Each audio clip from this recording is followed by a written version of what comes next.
Vaidya. And the backup speaker on their team is Toastmaster Anusha Sashital. The team speaking against the motion, the negative team, is from Division H, and their speakers are as follows. The opening speaker, Toastmaster Anand Natarajan. The rebuttal speaker, Toastmaster Zahir Nasser. The closing speaker, Toastmaster Catherine G. Palmer. And the backup speaker, Toastmaster Meresban P. Katrak. These are our teams who will be battling out for the topic of the first debate. The topic of this debate on the semi-final is mainstream education should cater to kids with special needs.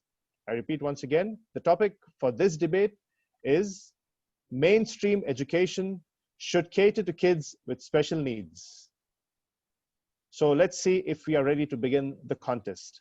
Let's do a pre-contest readiness check, shall we? All right. So Zoom Master, could you give me a thumbs up to show that you're ready? I'm assuming you are, because everything seems to be functioning well and okay. Yes. Timers, thank you. Timers, are you ready? A thumbs up? Oh yeah, I see a green there. Fantastic, thank you. Contestants, 6 contestants, looking bright and nice. Are you all ready? Please indicate with a thumbs up. Wonderful. Audience, I can see the number creeping up, 283, 284, and going up and higher. I'm going to make sure, and I'm pretty sure that you all are ready.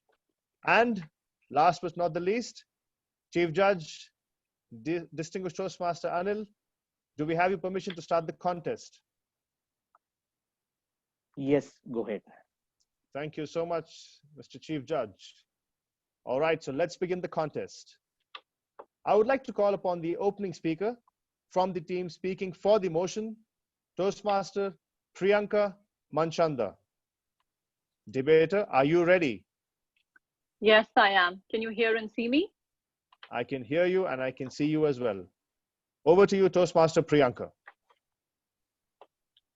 We wholeheartedly support the motion that mainstream education should cater to kids with special needs because we believe in the power and promise of inclusion. According to Merriam-Webster Dictionary, special needs children are those who need specialized support to cope up with their physical, emotional, behavioral, or learning impairment. My dear friends, please note the word specialized support. It is all about giving specialized support and not segregated support. In fact, when you segregate these special kids from the mainstream, you take away from them the right to belong to the society at large. Result, you have crushed the flower even before it could dare to blossom. Are you comfortable doing it? Segregated learning fails because it deprives special kids' needs the chance to model the social and cognitive behavior of children who do not have learning disabilities. Segregated learning fails because it puts these special needs kids at a risk of total personality disintegration when they go out in the real world and have no clue how to bond with people who do not have social needs. Segregated learning fails because it does not give a chance to the so-called normal members of the society to understand what it means to have special needs. Now, people who think that placing special kids in mainstream education is going to harm them, let me pray for their sanity. And let me remind them that mainstream education is not a wrestling arena. In fact, mainstream schools globally have gone ahead and proved time and again that they can place special needs kids in regular classrooms through specialized teachers training, curriculum modification, resource centers, counseling, and even accessibility. So what are we talking about? In Dubai, the Ministry of Education has clearly mandated all schools to cater to special needs by the end of 2020. In 2018, Professor Laura Justice at the University of Ohio in a study has been able to prove that 500 schoolers who had learning impairment could improve their language when they were put in a regular classroom. Richard Branson had dyslexia, but he said that it was going to a normal school that helped him flourish later in life. And look at me, I'm a living example, a person having vision impairment, but has been wholeheartedly accepted by mainstream. And today I'm here before you, speaking and contesting like all of you. So what are we waiting for? There is power in inclusion. It offers us a promise of a bright future for these people who are indeed very special, and have unanimously passed the motion that mainstream education should promote and should cater to needs of kids with special needs. Over to you.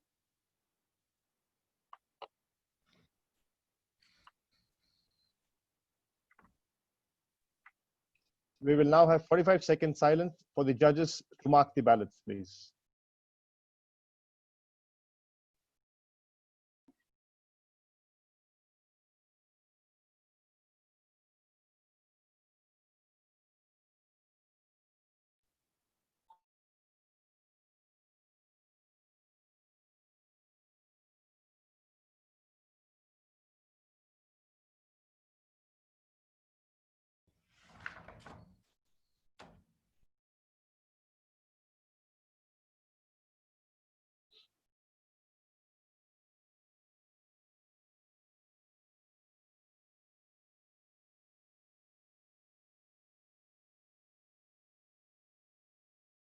Thank you, timer, for the indication.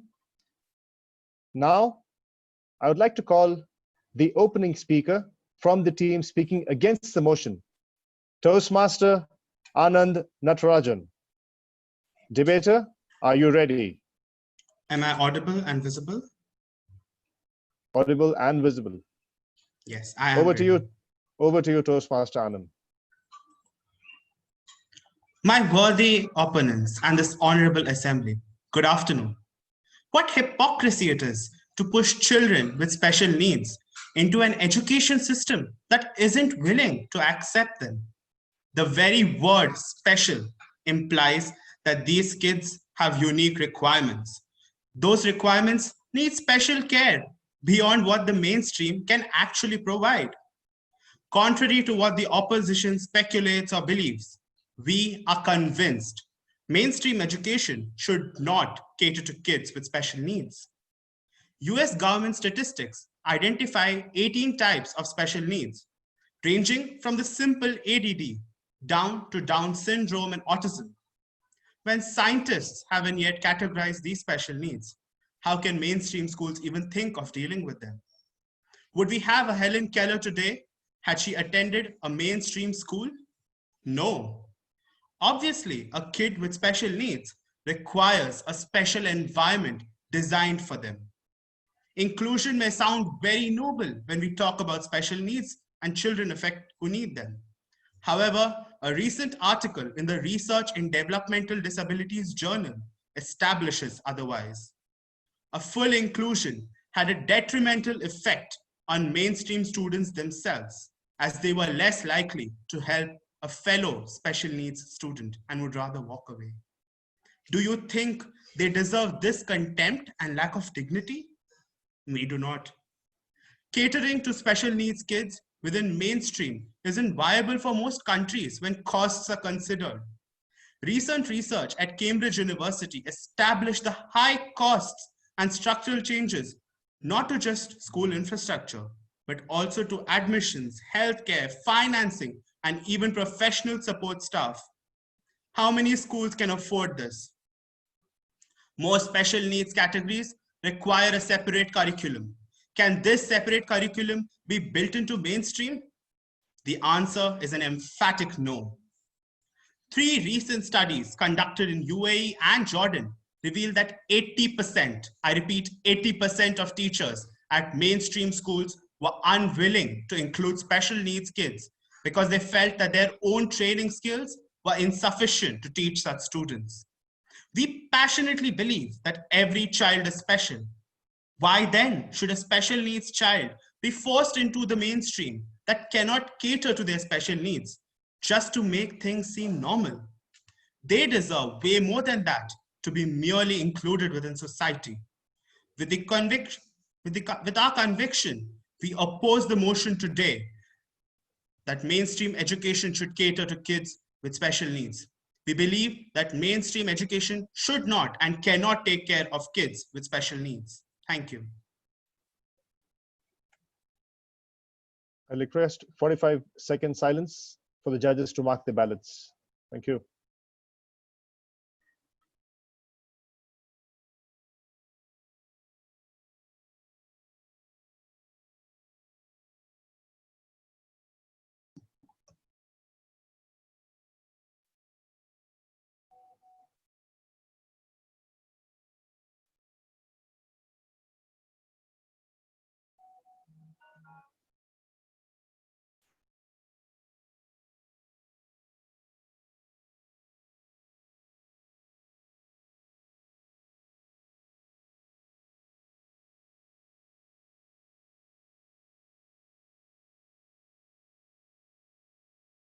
Thank you, timer. Now, I would like to call the rebuttal speaker from the team speaking against the motion, Toastmaster Zahir Nasser. Debater, are you ready? Thank you. Yes, I am ready. Sounds good. Over to you, Toastmaster Zahir. Thank you. Honorable judges, respected moderators, and my fellow Toastmasters, good afternoon. Our worthy adversary shouted a few arguments to us which quite frankly lack the depth of quality and understanding of this topic. Their views came across as a lofty ambition rather than an achievable target. Our opposition argued that the same educational system should cater to all. I hope tomorrow they will not argue that teachers should teach all subjects and that the same doctors should treat all diseases. We live in an era of specialization because that yields the best results. When children have special needs, they need to be met in a special way. But let me break down their points to expose the flaws in their arguments. They started out by defining special needs as the need for specialized attention. How is the mainstream education able to offer specialized attention to those with a multitude of diseases and conditions? There are at minimum 18 different special needs conditions ranging from sight, hearing, learning disabilities, all that need specialist curriculums to be taught. They talked about the power of inclusion, but please let's address the elephant in the room here. When society isn't willing to put the special needs kids in the same school bus, how can they put them in the same classroom? This is not about segregation. They went on to speak about segregation from society, but let me assure you that even in a specialized education system, there is time, are other methods of integrating these individuals into society. We do not have to pigeonhole them in the same mainstream, mediocre education system that exists for everybody else. You talked about stopping them from modeling normal society because of this. But again, this can be achieved in many other ways. There are other ways to integrate them. You talked about the claim of needing to add resources and teachers and that this could be achieved. This is impossible. The need for the volume of equipment and resources needed to teach those with special needs simply cannot be adapted to the mainstream education system. You spoke about the Dubai education vision that by the end of 2020, which is actually part of the Vision 2021, which you cited incorrectly, might I add, that schools should be able to cater. This vision was highlighted 10 years ago, and we are not that much further on from where we were 10 years ago. Only 20% of students in the UAE, teachers in the UAE are willing to take those with special needs into their classes. And again, you cited Richard Branson. I would have to say this is an exception, the fact and not a rule. So I'd like to end by confirming that this is simply not possible. Thank you. We will now have 45-second silence for the judges to mark the ballots.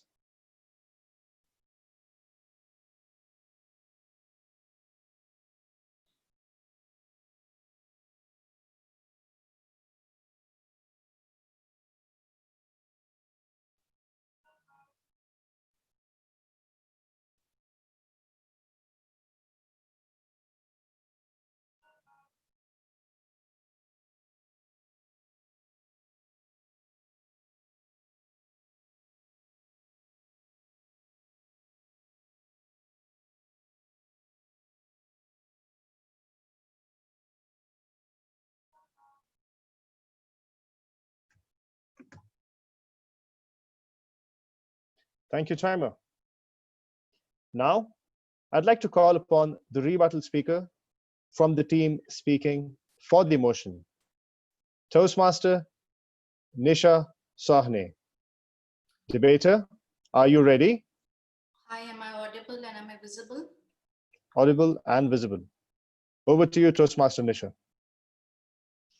Obscurely, I don't want to look at it superficially, the very axiomatic consequences. But if I'd agree with my opponent, we both would be wrong. I sincerely think my opponent has failed to read the motion properly.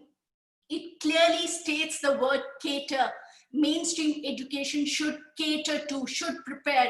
We are not saying mainstream education should do it the way they are doing today. We are saying schools should cater to, put in the necessary infrastructure, resources, rules, modified curriculum in place for special need kids. My worthy opponent mentioned that mainstream schools are not well equipped to handle special need kids. My dear, the motion is not whether mainstream schools are suitable or not. It is for them to prepare so that the special need kids are welcome there. Even if some schools are not suitable, that should not remain as an excuse to continue to remain not suitable for mainstream kids.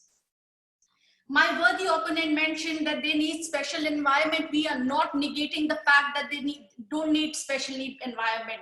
How can you decide what's better for them? Right now, special need kids would not actually be going to mainstream schools, would not be trying to assimilate with mainstream society if they or their parents didn't feel it was good for them. You are actually depriving them an equal opportunity in society.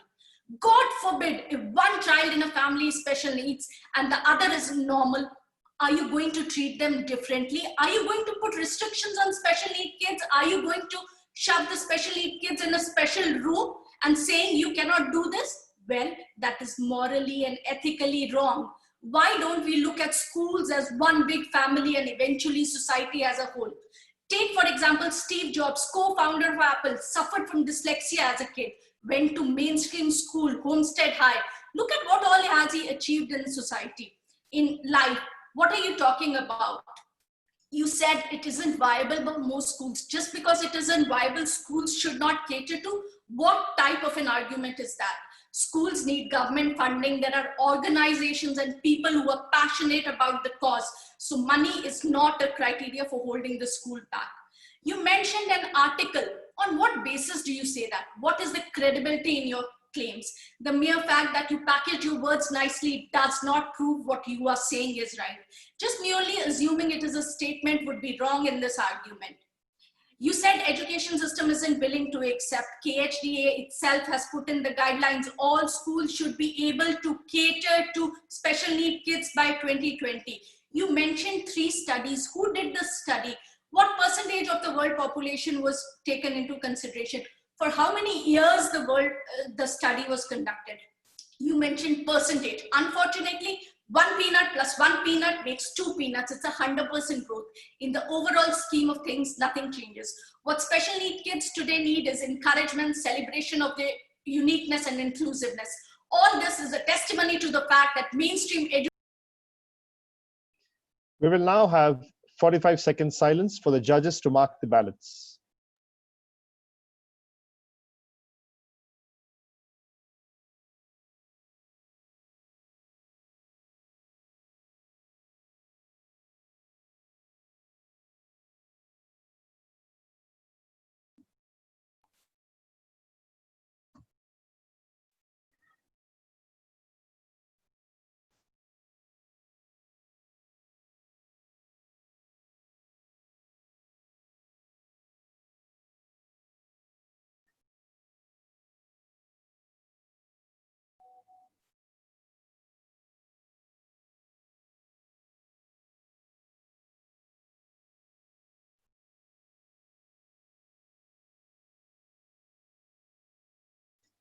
Thank you, timer. Now, I would like to call the closing speaker from the team speaking against the motion. Toastmaster Catherine G. Palmer. Debater, are you ready? Yes, I am. Great. Over to you, Toastmaster Catherine. Honorable judges, fellow Toastmasters, and our worthy opponents. My team, the opening speaker and the rebuttal speaker, have put forward a motion that has irrefutably shown that mainstream education cannot cater for kids with special needs. From the very beginning, our opening speaker showed that this research that was done from this journal, that this had a detrimental effect, not only on the kids with special needs, but also on those who did not have the special needs because they felt they were not ready to handle these kind of situations. This also went on as he explained about the teachers' unwillingness to actually induct kids with special needs into the mainstream because they felt their own training was insufficient. Our rebuttal speaker also added to this when he said that you wouldn't expect the same teacher to teach all subjects or the same doctor to treat all diseases. We also went on to put the motion forward that the cost of inclusion cannot be borne by every educational institution. This has led to many institutions not wanting to induct the kids with special needs into them.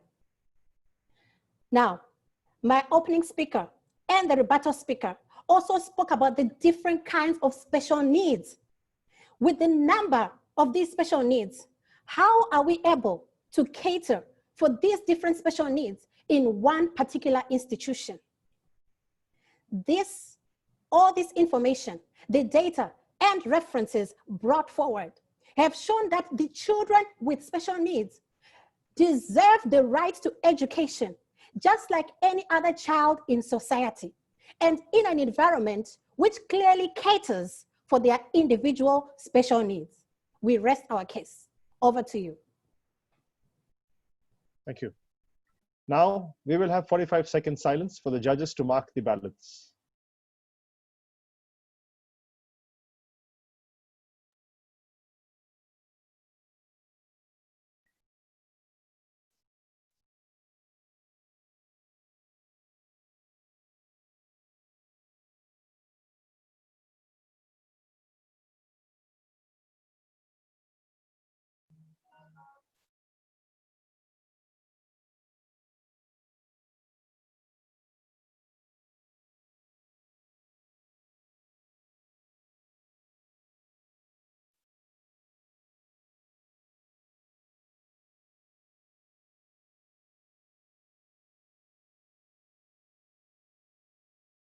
Thank you, timer.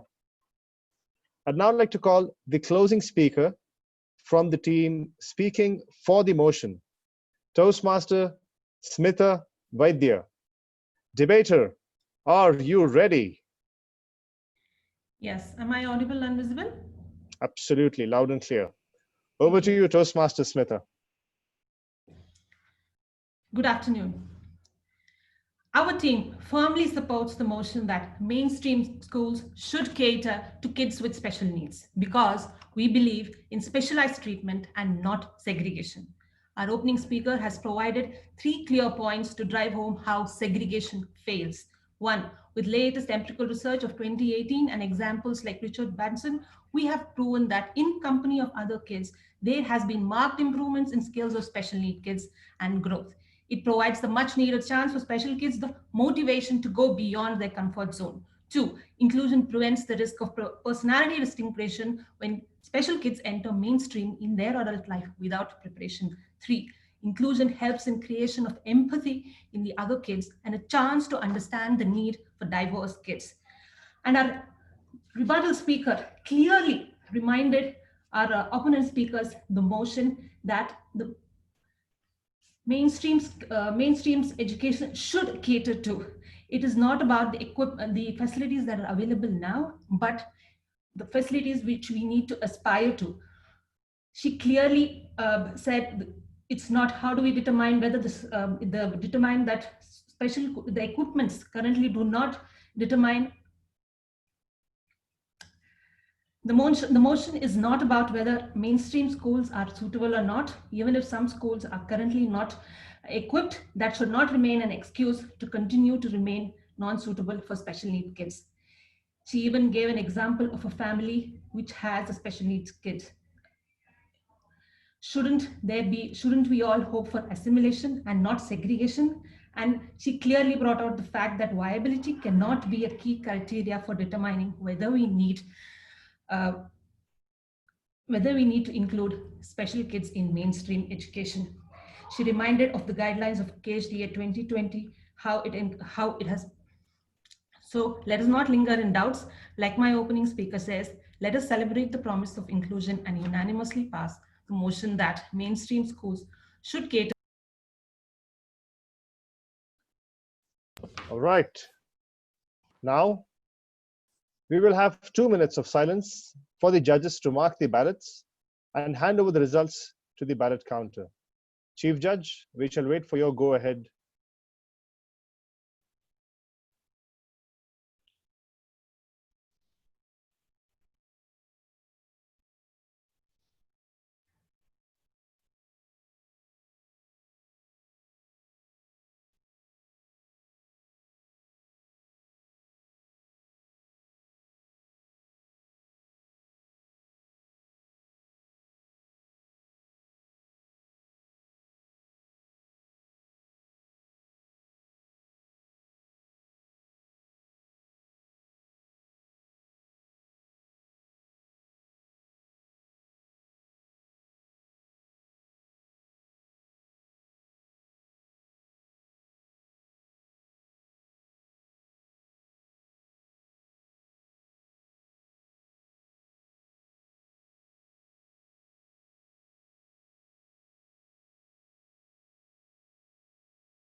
Yes, please proceed.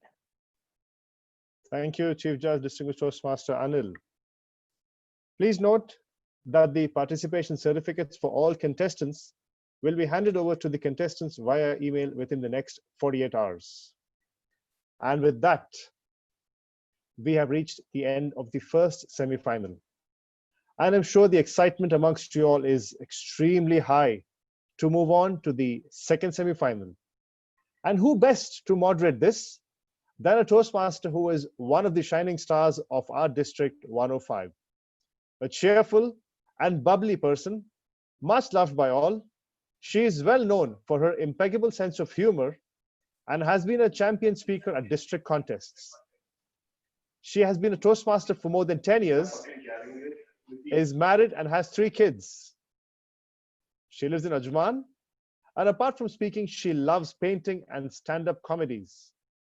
My dear virtual audience of more than 320 plus, please put it up for our moderator of the second semi-final, distinguished Toastmaster, Samira Khan. Thank you. Thank you very much, DTM Jamil, for that wonderful introduction. Good afternoon, everyone. I have been enjoying all the debates so far, and especially the internal debate slides. Just now, I had an internal debate whether I should wear matching PJs or matching track pants below the suit. Anyways, ladies and gentlemen, welcome to the first ever District 105 annual debate contest, semi-final round number 2. The rules of the debate will continue to remain the same as the previous rounds. We are indeed honored and privileged to have DTM Anil Vidyadharan as the chief judge for the contest. The topic for this round is developing countries need more sports colleges. Let's get to know our teams who will be competing. The affirmative team speaking for the motion is from Division I.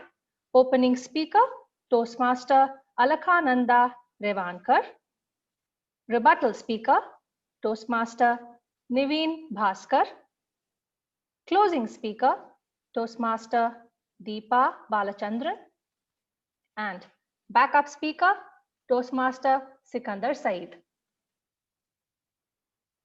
The negative team speaking against the motion are from Division D. Opening speaker, Toastmaster Gopalan Ramesh. Rebuttal speaker, Toastmaster Ali Niaz. Closing speaker, Toastmaster Manoj Ranade. And their backup speaker, Toastmaster Chaitanya Khimji. Before we officially start with the speeches, let's perform a quick readiness check.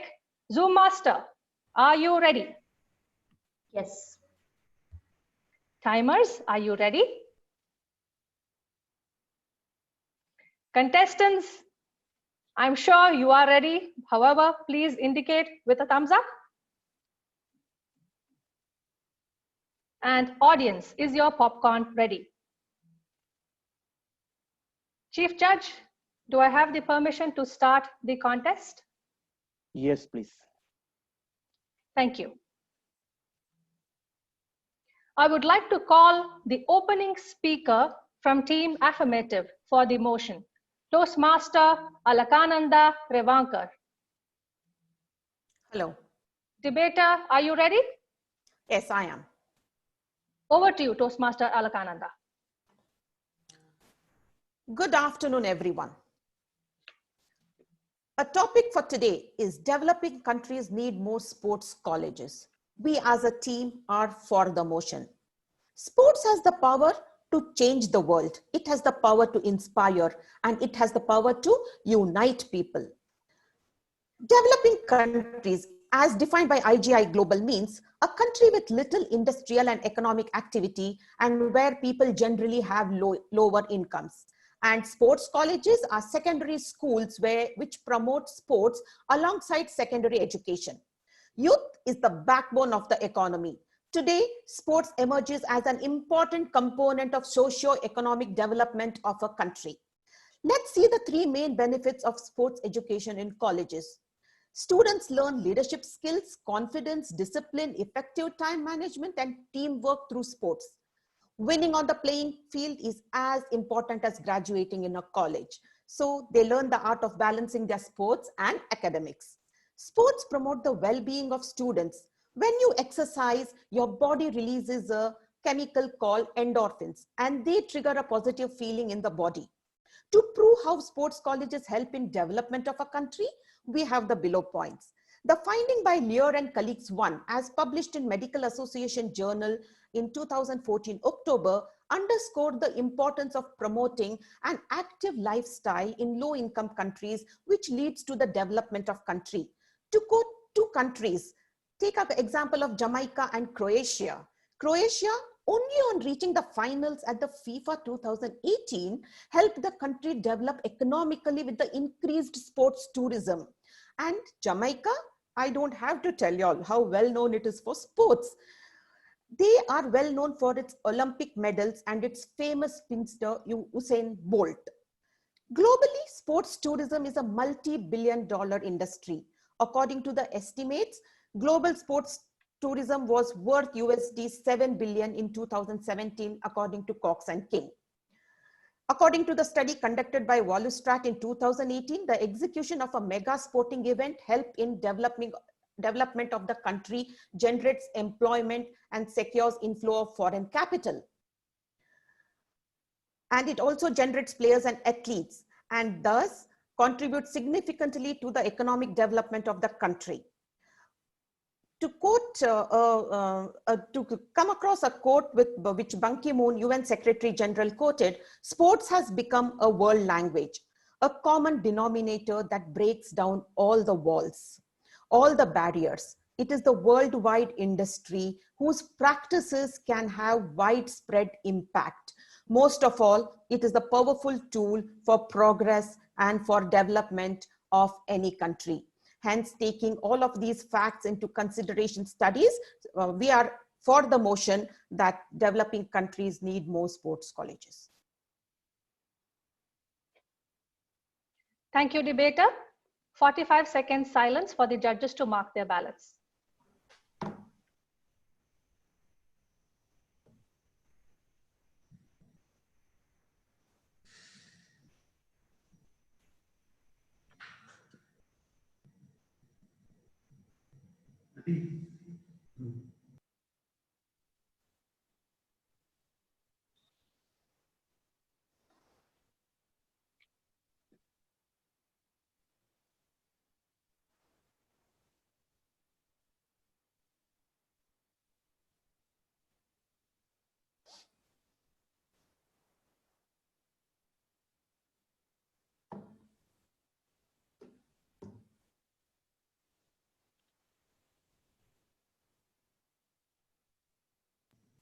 And now I would like to call the opening speaker from the team speaking against the motion, Toastmaster Ramesh Gopalan. Debater, are you ready?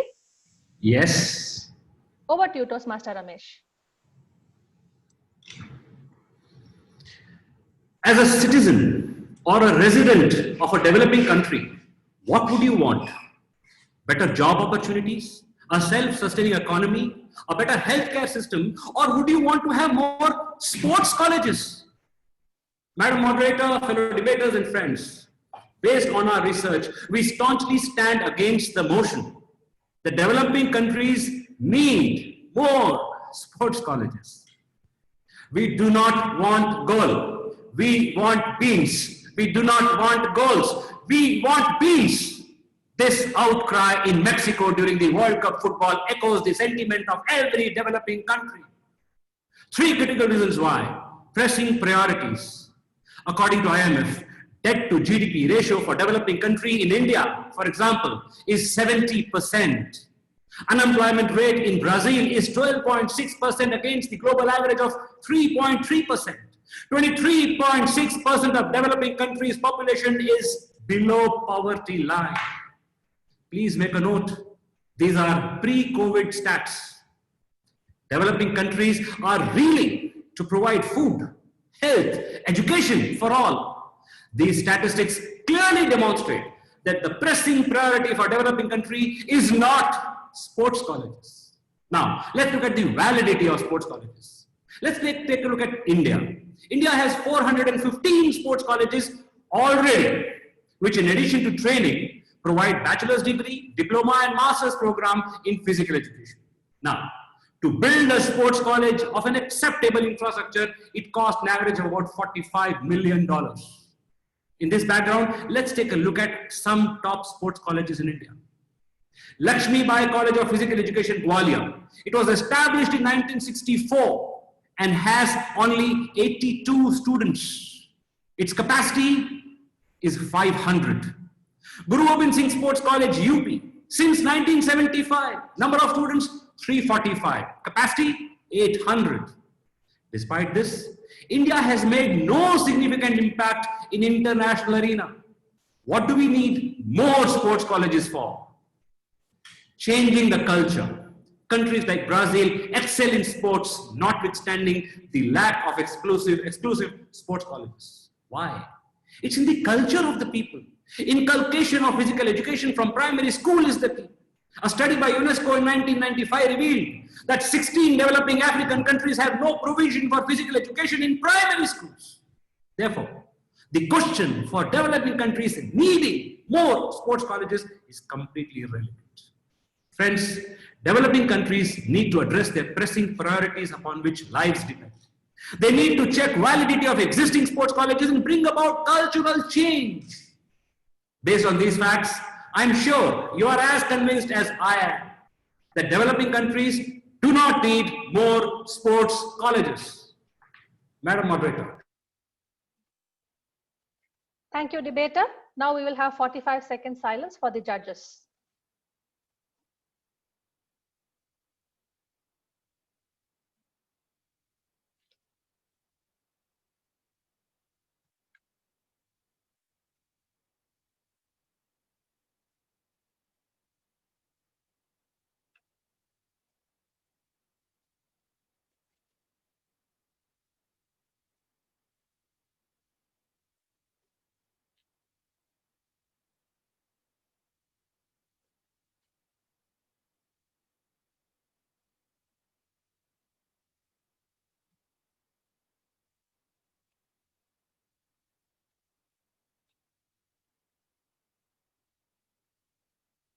Now I would like to call the rebuttal speaker from the team speaking against the motion, Toastmaster Ali Niaz.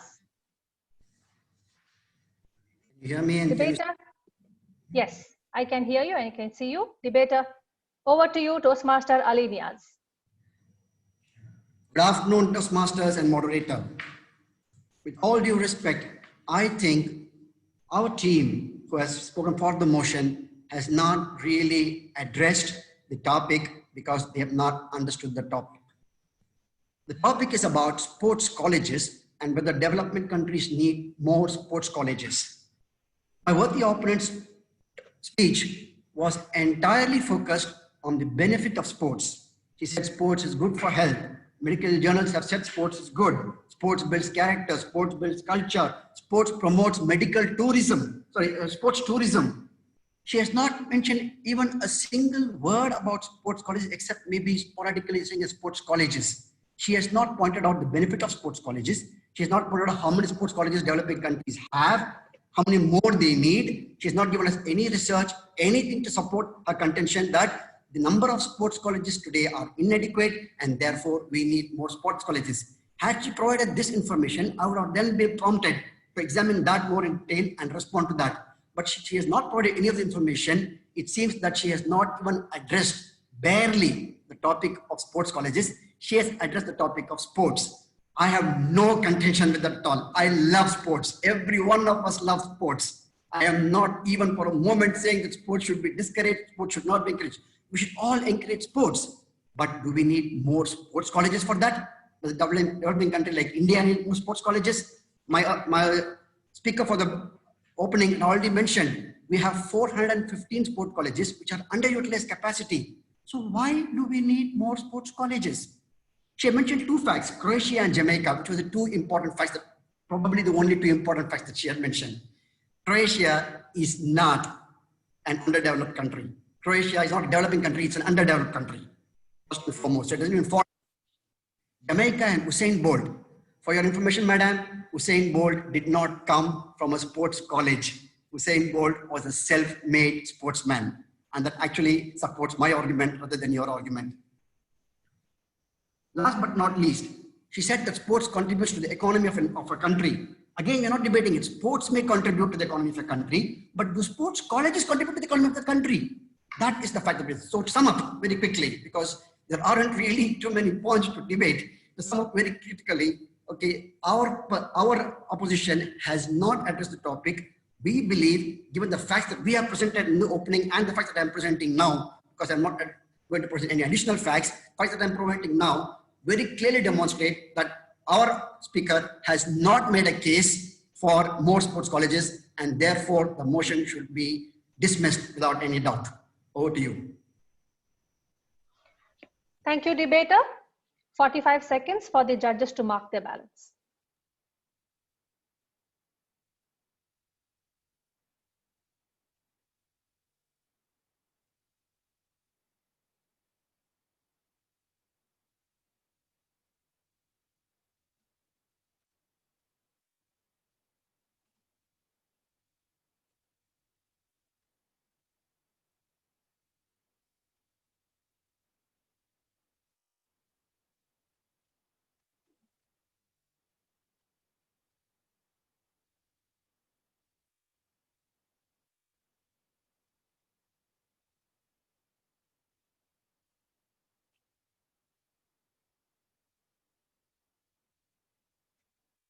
Now I would like to call the rebuttal speaker from the team speaking for the motion, Toastmaster Naveen Bhaskar.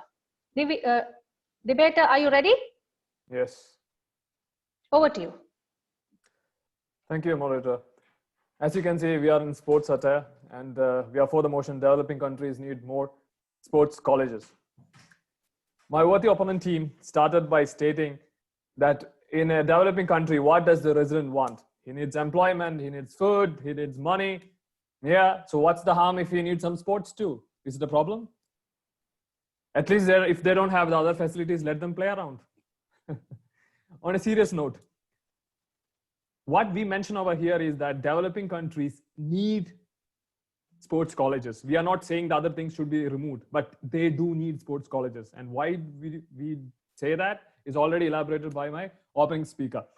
Point number 2, there was a slogan in Mexican, we don't need gold, we need peace. But what you need to look into is that, and there are unemployment issues, which was raised by our worthy opponent team. Now, if you're aware that there is a sports quota in many countries. So when a person doesn't have employment due to merit, if the person is good in sports, they get employed faster. So that's a solution for the problem which you suggested, if you have more sports colleges in a developing country. The example of India was taken, which is interesting. 415 sports colleges, Lakshmi Bai, only 82 students, even though the capacity is more. Another college, only 345, even though the capacity is more. You know what the reason is? This mentality is the reason. We should promote people to go to sports colleges. If we think going, it's not useful, of course the number will be less. We have to promote them, right? We all are big fans of Sachin, Kapil. So where did they all come from? We always watch cricket, we promote them. And if we don't promote sports colleges in our country, then who else will? Now, the last point, which was stated by our worthy opponent team, is really interesting. Now, this is a point which kind of relates to us or kind of connects, supports us.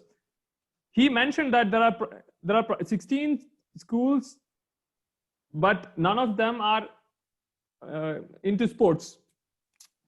And he said that the reason is because they are not inculcated from childhood. The children or the culture is not there from childhood. Exactly. That's exactly what we are saying. So we have to imbibe this from childhood. Then only they will go to sports colleges. Thus, the economy can be developed in developing countries. And with that, let's play hard. Developing countries need more sports colleges, and we are completely for the motion. Thank you. Over to you. Thank you, debater.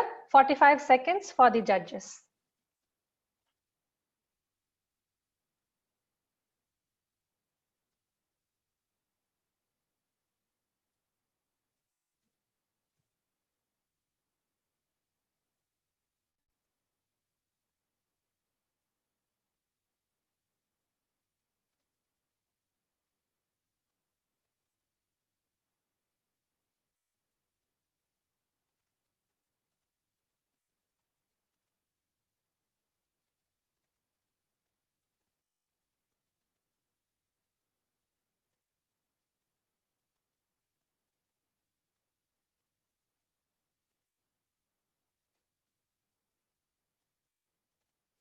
Now I would like to call the closing speaker from the team speaking against the motion, Toastmaster Manoj Ranade.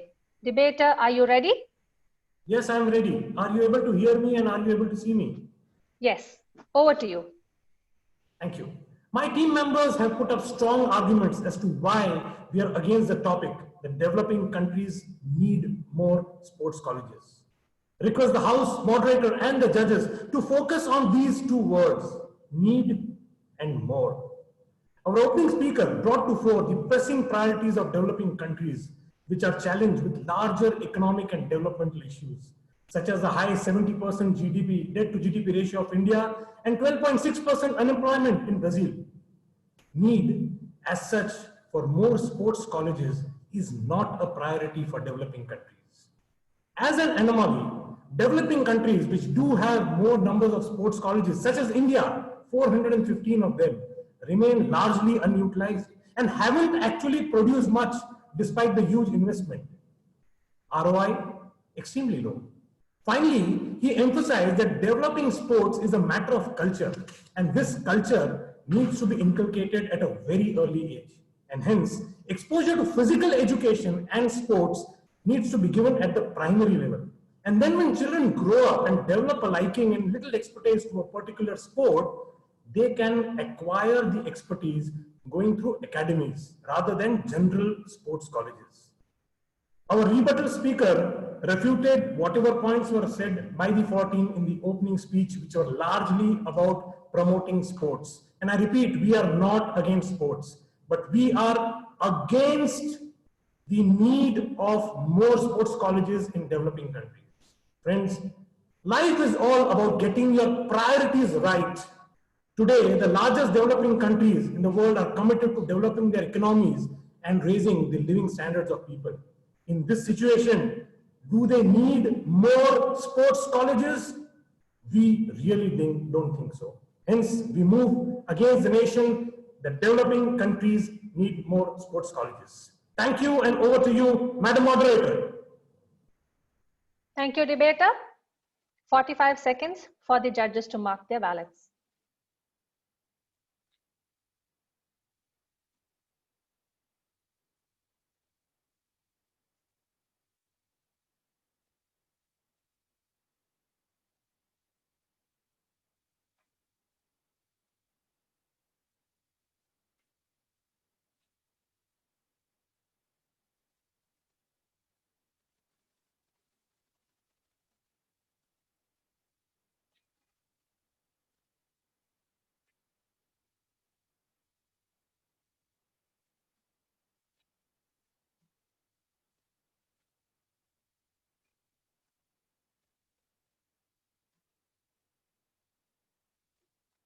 Now, I would like to call the closing speaker from the team speaking for the motion, Toastmaster Deepa Balachandran. Debater, are you ready? I'm ready. Thank you. Over to you. Thank you. Good afternoon, everybody. We as a team are here to say developing countries needs more sports colleges. Youth is the backbone of economy. Investing on the youth is going to earn a benefit for the country.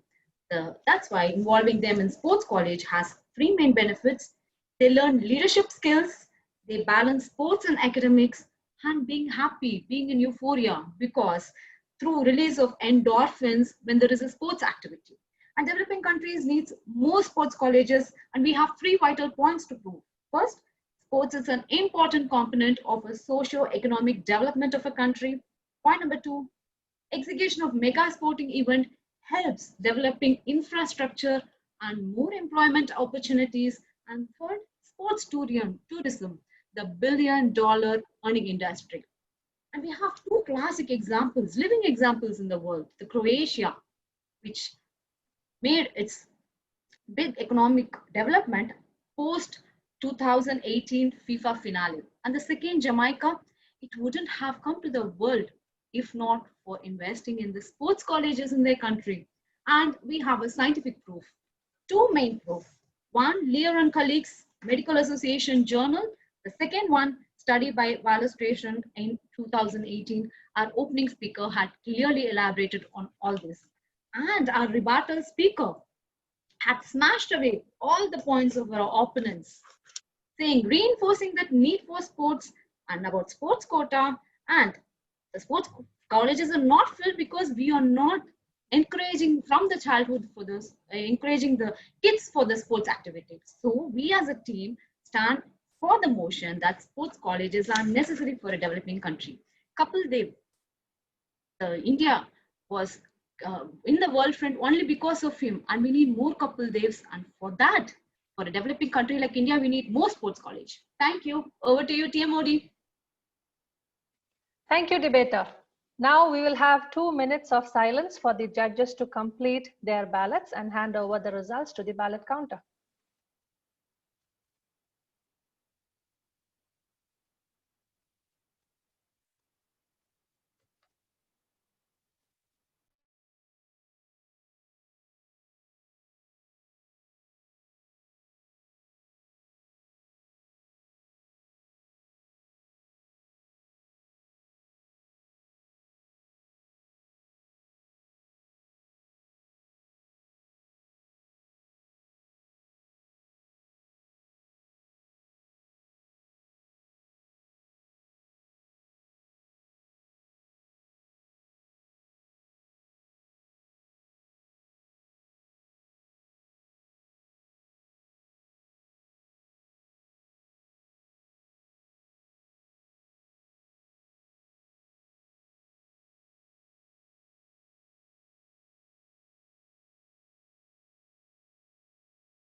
We have come to the end of the debate.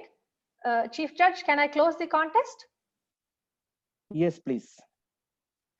Thank you.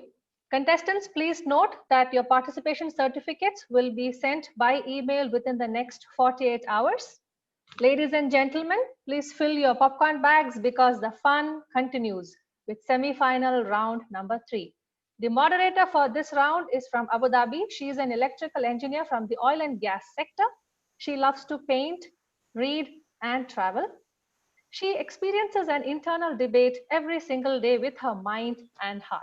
Her mind says drink green tea, but her heart says no, only hot chocolate. So let's welcome our moderator for the third semi-final round of the first ever District 105 annual debate contest, Toastmaster Devi Narayana. Over to you. Good afternoon, everyone. And thank you, DTM Samira, for that wonderful introduction. Ladies and gentlemen, welcome to the third and last debate of the semi-finals round of the very first district annual debate contest. Today, we witnessed some interesting debates with voluble contestants. I kept thinking how parents with teenage children would have found them much more refreshing than their regular debates and empathized with their condition. However, my thoughts were immediately pulled back to my parents. I confess that they had to face a lot of debates with me. But one day, my mom smiled and quoted Danny Reynolds. Intellectuals can debate. Idiots just argue. It knocked on my head, and since then, I changed my course to debate. So coming back to our debate contest, the rules of the debate will continue to remain the same as the previous rounds. We are honored to have DTM Anil Vidyadharan as the chief judge for this contest today. Let us get introduced to the teams who will be competing for this debate. The affirmative team speaking for the motion is Division E. The opening speaker is Toastmaster Elamparathi Selvarasu. The rebuttal speaker is Toastmaster Agnik Bose. The closing speaker is Toastmaster Varun Kumar. And the backup speaker is Toastmaster Fahad Al-Kindi. The negative team speaking against the motion is Division J. The opening speaker is Toastmaster Dinesh Padmanabhan. The rebuttal speaker is Toastmaster Sucheta Sucharita. The closing speaker is Toastmaster Murtaza Unshawala. And the backup speaker is Toastmaster Jigar Patel. And what is the topic of the debate? It is social media has created more physical distancing. Before we start off the debate, let's perform a quick readiness test of all the role players. Zoom Master, are you ready? Ready. Timers, are you ready?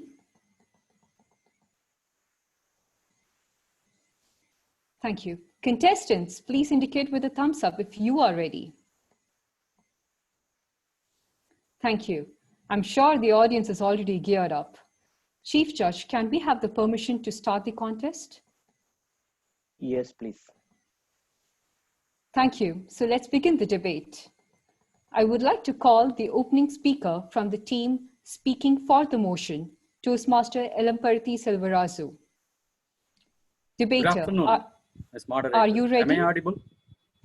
Yes, you are. Are you ready? Yes, I am. Over to you, Toastmaster Elamparathi. My face is Facebook. My identity is Instagram. And my world is virtual. Don't you think this is the reality of the world in which we live? Fellow Toastmasters, debaters, and the moderator, good afternoon. My team and I strongly believe that social media has increased physical distancing. A Zen master said, we all feel lonely. In that loneliness, we are all connected. How true this statement sounds today. Just 2 years ago, in 2018, UK appointed its first ever minister for loneliness. The very same year, in 2018, Australian government came out with a report, the Australian Loneliness Report, in which it states, loneliness has increased dramatically in Australia. One of the factors for that is social exclusion and depression. And these two are intimately connected with social media. This is also corroborated by another research which was published in the Journal of Sociology. It says that face-to-face communication came down drastically over the years in Australia. Don't we all know this fact? It is part and parcel of our everyday lived experience. These research articles only validate our experience. This another research conducted in USA by an organization called Common Sense. They conducted a survey among college students in 2012. And in 2012, you will be really surprised. Most of the students said they would like to communicate with their friends in person. The same organization conducted the same kind of research in 2018. This time around, the results were so different. Now, 2 out of 3 individuals said they would like to communicate using social media. This is irrefutable evidence to the fact that social media has increased physical distancing. And this causes emotional distancing and social exclusion and depression. A national survey, which was published by American Psychological Association, clearly links the rise of social media with the rise of mental health disorders. It says that this is specific to people who were born after 1995, the iGen. And remember, social media came into the scene only during that time. This is even substantiated by the University of Pennsylvania's research. They say the more the use of social media, the more the feeling of exclusion and depression. The less the use of social media, the less the feeling of depression and social exclusion. Therefore, it is simple, straightforward, and categorical. The illusion of intimacy on social media and the lack of emotional warmth create a social media pandemic of social.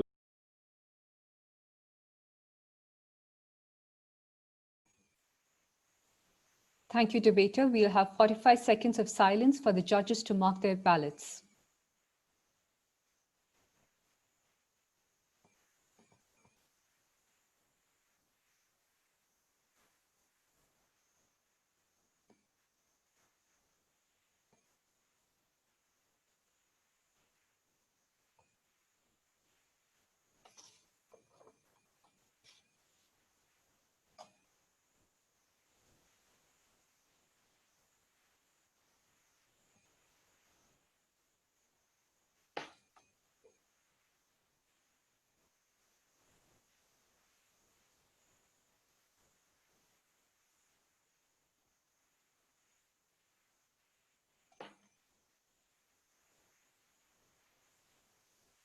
I would now like to call the opening speaker from the team speaking against the motion, Toastmaster Dinesh Padmanabhan.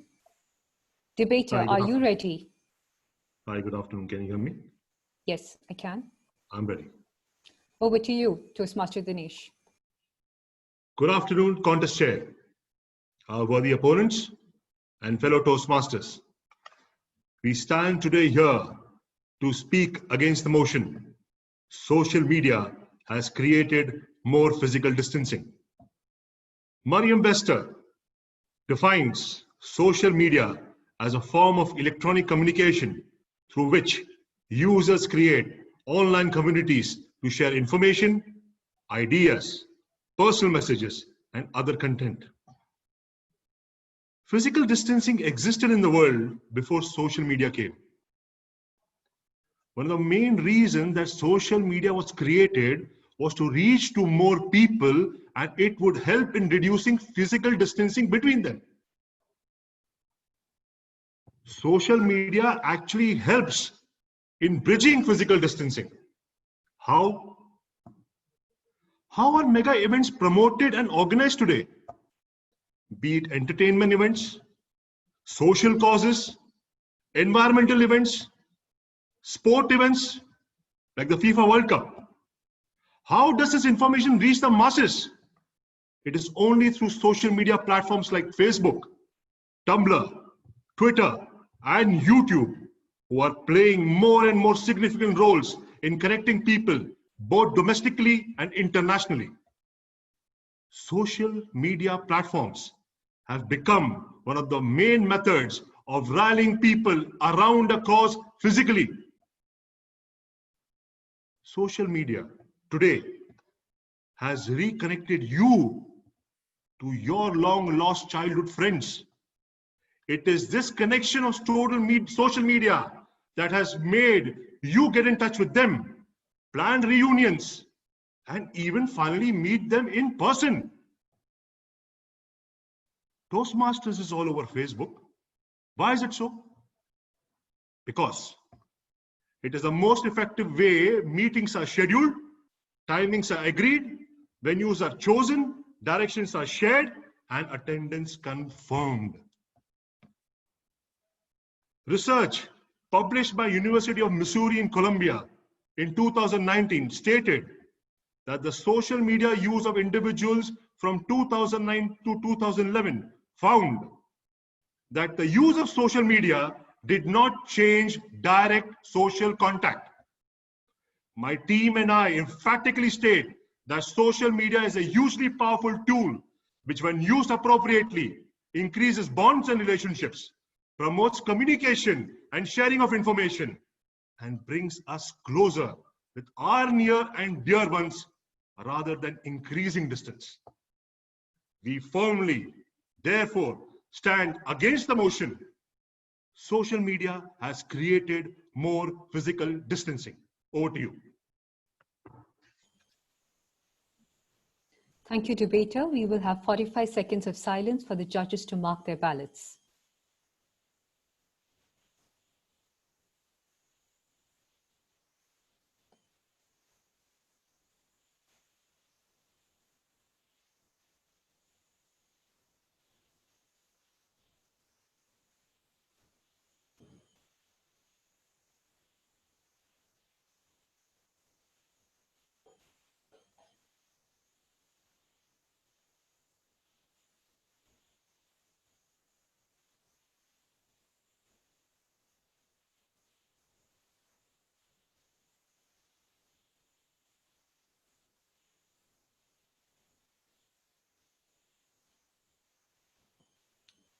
Next, I would like to call the rebuttal speaker from the team speaking against the motion, Toastmaster Sucheta Sucharita. Debater, are you ready? Yes, am I audible? Yes, you are. Over to you, debater. Good afternoon, contest chair, my worthy opponents and fellow Toastmasters. We stand against this motion. Social media has created more physical distancing. Let me break down to some points that my opponent speaker spoke about.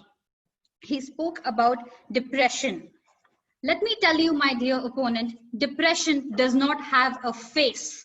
Even if you're meeting a person physically or you are connecting with them through a social media, it does not have a face. Maybe the person is standing in front of you and still be in depression. You would never come to know that. That point doesn't stand valid. I'll come to the next point. They said that social media has become a chosen point from most of the youth as of now. Let me tell you that this physical distancing existed way before the existence of social media. In fact, social media helped in bridging people for meeting in person. Like my opening speaker exemplified this point, like arranging some social events, concerts, and many more. Yes, and coming to next, they talked about emotional distancing. If I relate to this, my opponent team's opening speaker stands completely invalid because here we are not debating about emotional distancing. We are debating about physical distancing. You cannot connect it emotionally. You cannot connect it to social exclusion. They talked about risk of social media. It has increased the depression, standards worldwide. But let me tell you that say there is not a situation as such, say there is no COVID, social media will always help bringing people together instead of keeping them distance. For example, today's event, if there will be no COVID, we would have met physically with the help of social media in organizing it. And all the definitions of physical distancing come into existence during this time of pandemic. Did you hear this word more often before this? No. So how can you blame social media for the term which is created just recently? Yes. Coming down to the next statement, Facebook, your face is Facebook, identity is Instagram. Do you think that that is all which is there in the entire social media?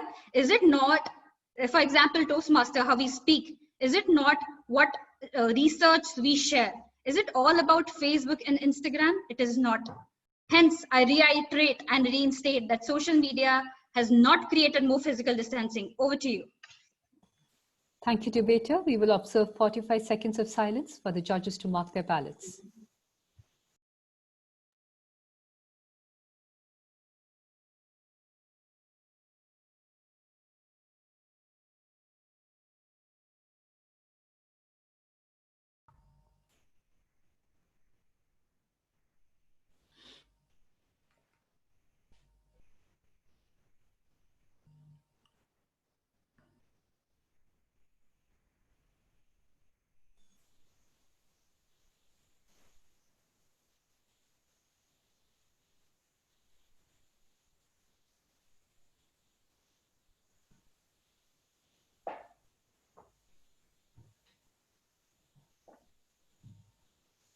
Next, I would like to invite the rebuttal speaker from the team speaking for the motion, Toastmaster Agnik Bose.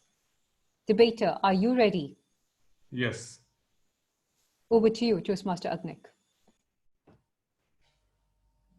Before we begin, how many of us have seen or ever been a part of the scenario at restaurants or cafes where we are having a very nice family time with our own respective phones? Such a perfect example of modern family and togetherness. Such an irony. Good afternoon, Madam Moderator, fellow Toastmasters, and my modern opponents who are drowning in the social media. You mentioned that you're able to stay connected to your long childhood friends and family through social media. Well, let me tell you what will happen after that. Hey friend, that was a nice talk. Bye, see you, click.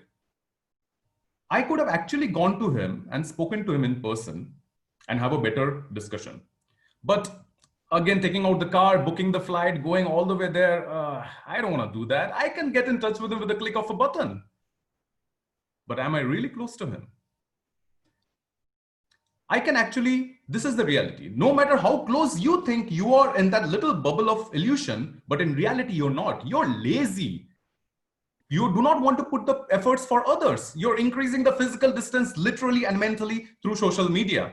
And apart from this shortcut, what else social media does, let me tell you. All these leading social media corporates hire staffs known as the attention engineers who practices principles based on casinos. The moment your phone realizes that you're idle, the very moment the social media releases this notification that you have likes on your post, you have likes on his pictures. No matter where you're amidst a meeting or amidst an emotional conversation with your family or friends, you're immediately distracted by it. Even if there are schedules or announcements or concerns, you're immediately pushing your own self inside a pit, which is increasing the physical distance between you and the world. It is also proven by researchers by viewpointcenter.com. Individuals who are using social media frequently are likely to face social isolation 3 times more than the others, 3 times more. Okay, you give truly classic examples of togetherness with social media. Let's get back to the topic. We are talking about physical distance here, not the point that social media improves social contact. You know what truly happens in social media? As per an article by healthline.com, you increase speaking about yourself 60% more than the normal times. And eventually you build up FOMO, the constant fear of missing out on at the back of your head and affecting your mental state and relationship. It's almost like drugs because you're addicted and you're pushing away the world on your own. You want to stay in touch with everyone? Just pick up the damn phone and call them. Don't get distracted by yourself or your fame in the social media. Which reminds me how my first date went, because I was busy showing her my profile and the number of likes on each, whereas this very person was sitting right in front of her. As per my worthy opponents, the social media does sound like a best friend and secretary. You do me a favor, switch off the Wi-Fi, go outside the room. Your family is truly good. Meet them often. Over to you. Thank you, debater. We will have 45 seconds of silence for the judges to mark their ballots.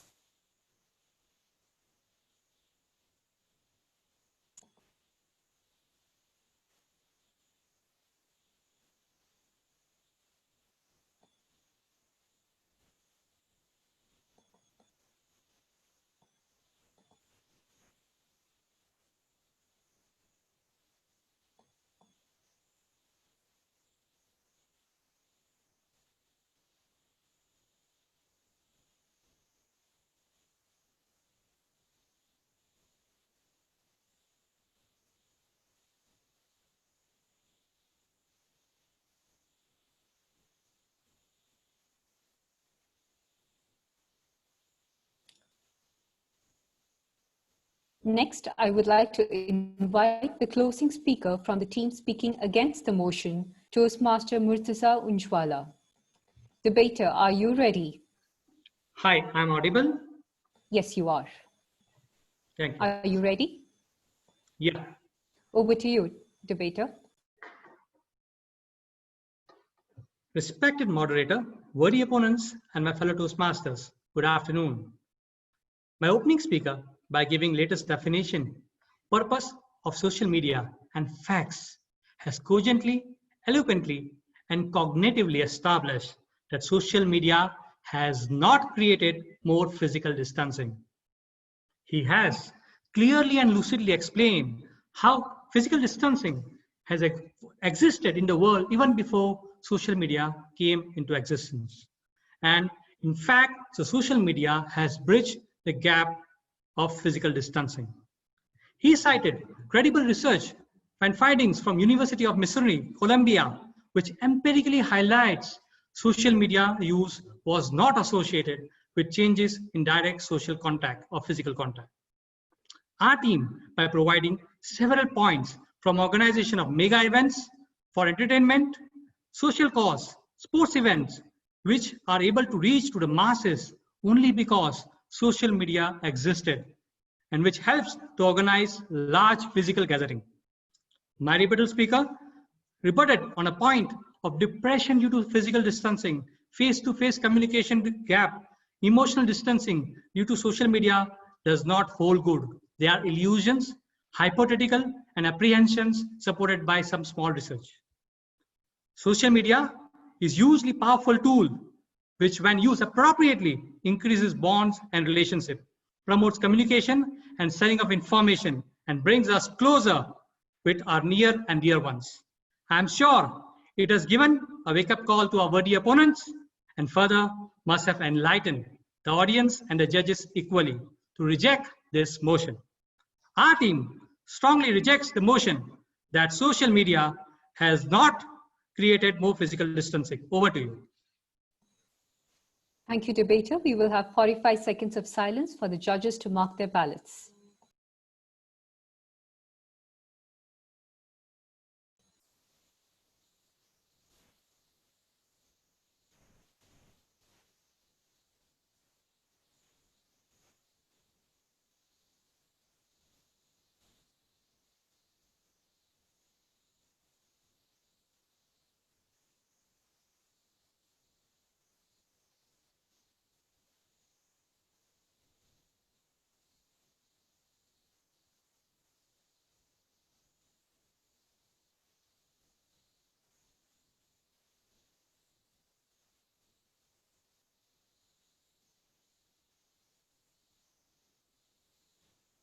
Next, I would like to invite the closing speaker from the team speaking for the motion, Toastmaster Varun Kumar. Debater, are you ready? Yes, good afternoon, moderator. Am I audible? Yes, you are. Over to you, Toastmaster Varun. The illusion of intimacy and the lack of individual warmth that social media provides is a deadly combination. Respected moderator, fellow debaters, and physically distanced friends, a very good afternoon. Let's be clear. A physical distance can be as thin as the wall of your bedroom or as vast as the distance between oceans. While browsing the net, your family is physically distanced from you. And newsflash, that distance doesn't have to be very far. We are under attack, ladies and gentlemen. Social medias are fighting daily to grab our attention using attention engineers, subconsciously instilling FOMO or fear of missing out into us. And what is that? It is an irrational thought of valuing a virtual life as opposed to the actual living person right in front of you. The statistics are everywhere as presented by our teams, but let's throw a stone and find out one by one. Number one, 2018, Australia and UK installed the first loneliness minister. Let me say that again, loneliness minister. Number two, research by the organization Common Sense shows that kids today in 2018, by the way, this research came out in, prefer an online to a physical interaction. Well, I guess that explains why we need the loneliness minister in the first place. But it doesn't end there. Number three, Penn State University correlated the use of social media and depression as directly proportional to each other. Forget everything else that I've said. The fact that everyone I know is just a click away only subconsciously enforces a physical distance, which means I don't need to shower, I don't need to put on my cologne, or drive. All I need to do is click and I'm in. So ladies and gentlemen, let's face facts. Social media is wonderful, but resolved, it does create physical distancing. Over to you, ma'am. Thank you, debater. We will now observe 2 minutes of silence for the judges to mark their ballots and hand over the results to the ballot counter.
Chief Judge, do we have the permission to go ahead? Yes, please. Thank you. We have come to the end of this debate. Please note that the participation certificates for all the contestants will be handed over to the contestants via mail within the next 48 hours. Before I conclude, let me remind you of the famous quote: "Debate and divergence of views can only enrich our history and culture. So let's keep debating. While our debaters argued for and against social media, I have to admit here that they are indeed good platforms for debates as well as arguments. With this, I would now like to hand over the stage back to the Master of Ceremonies, Toastmaster Vijaya. Over to you, Toastmaster Vijaya. Thank you so much, Toastmaster Devi. That was indeed a series of enriching and thought-provoking debates. I, for one, am glad I'm not one of those on those hot seats that our brave hearts, our debaters are on. It is an onerous task indeed to speak for a topic that you absolutely do not believe in. But then that is the beauty of debating. It goads you on to don the other person's hat in order to understand the other point of view. What we say and what we do is always up for speculation and perceived differently.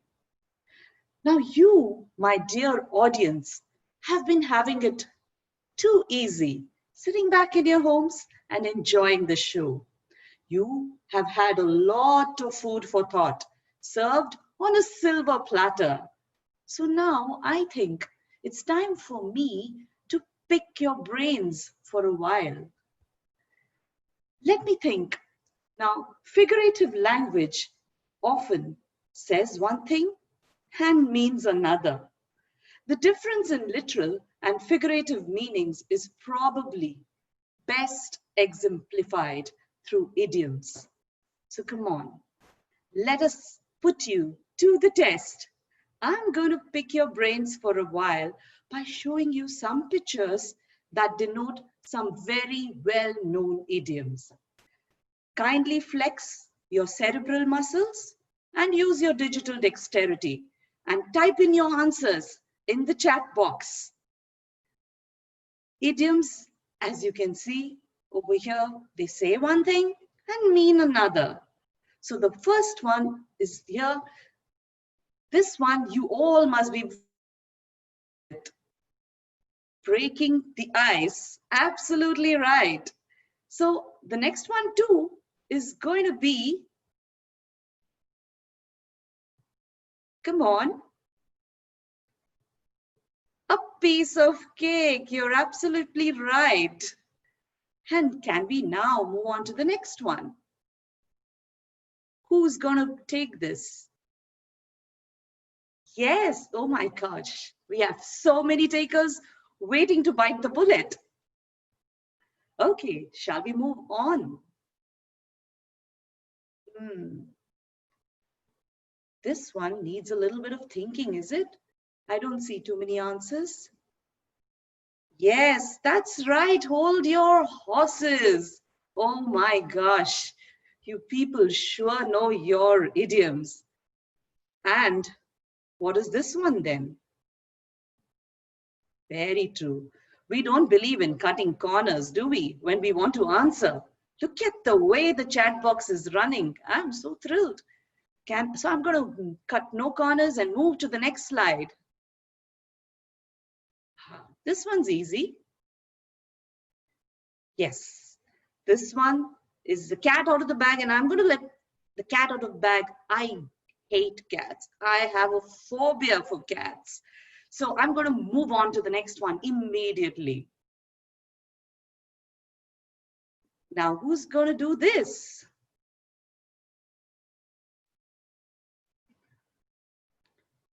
Yes, this one is jumping onto the bandwagon.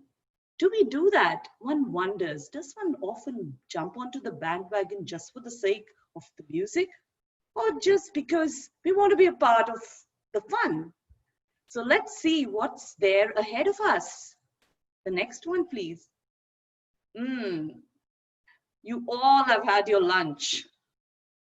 Yes, and some of you must have had that dessert with the cherry on the top. Oh my gosh, I really wish I could take all your names because this is brilliant. I mean, so many answers. Wow.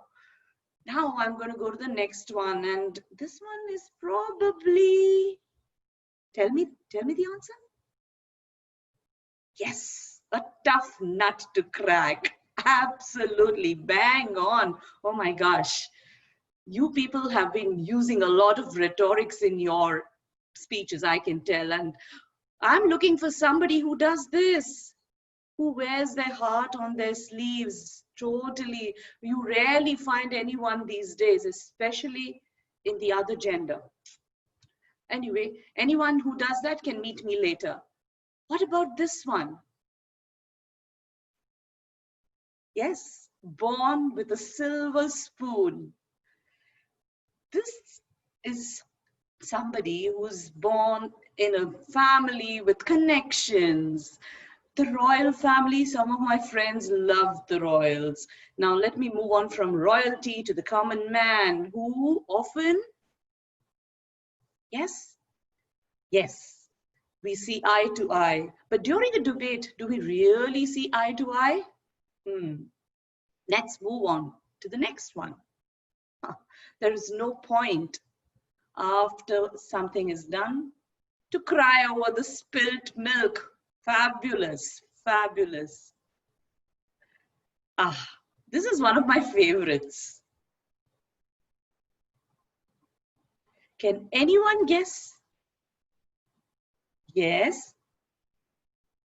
No, it's not every dog has its day. But that is, of course, an idiom. But here, I was trying to see, because, you know, as I mentioned, I'm a diehard romantic. I love looking at the world with rose-tinted glasses. Can we move to the next one? Who's going to address this? Yes, who's going to address the elephant in the room? No matter what it is a tough one to address the elephant in the room. So there is no point in beating around the bush. Let's get to the crux of the matter. And what do? Once we've stopped beating around the bush, we take the bull by the horns and address the elephant in the room. And then we move on. It could sometimes, when you take the bull by the horns, it could result in a pain in the neck. How often do we have? Actually, I've been having one this from morning. But then, you know, when I look at the apple of my eye, my son, all that pain just disappears. Okay. Now, who all amongst you is going to do this? Do you think you need to do this? Turn over a new leaf. Absolutely. In many aspects, we could probably turn around and turn into a new leaf. And what about this? It's not very easy, but one is forced to turn over into a new leaf when one is given. No, I'm waiting for the perfect answer. Yes, Toastmaster John Burgess, a taste of your own medicine. That's very true. Sometimes when you get a taste of your own medicine, one does turn over into a new leaf. And we stop from becoming a sinking ship. We are saved. Hallelujah. Yes, a sinking ship. They say, you know, rats run away from the sinking ship. Now, what about this? This is such a cute one. 2 peas in a pod. Do we have any Toastmasters who are 2 peas in a pod out here? Absolutely right. When 2 people are similar, they say 2 peas in a pod. Now, let's move on to the next one. If we have one. Oh, anybody out here? No, it's not a rainy day, not here in Dubai at least. Face the rain? No, not facing the rain. It's not even standing in the rain. Look carefully. Look at the expression of the character. A little below the weather? Yes, Nisha, you're almost close. Feeling under the weather is the right idiom. What about the next one? Oh, we don't have any more next one because we right now have our winners. So thank you so much. By answering, each one of you is a winner. So I'd love for you to applaud yourselves before I call on our chief judge who's going to give us our winners of the semifinals. Now, all of you have seen the debates and have definitely formed your own opinions on the teams. You've probably got some favorites as well. Let us now see if the judges share your perspective. To announce the results of the semi-finals, I would like to invite the Chief Judge, DTM Anil Vidyadharan. DTM Anil is an engineer working with the RAC Government Mining Company. He has been with Toastmasters for 8 years. He's been an Area 36 director where he won the Best Area Director of the Year award. When he went on to Division K Director to 2018, he became the Best Division Director. Now he is the District 105 Credential Chair, and he's also District 105 Logistics Manager-elect 2020-2021. So who better than him to announce the results? Over to you, DTM Anil Vidyadharan. Thank you.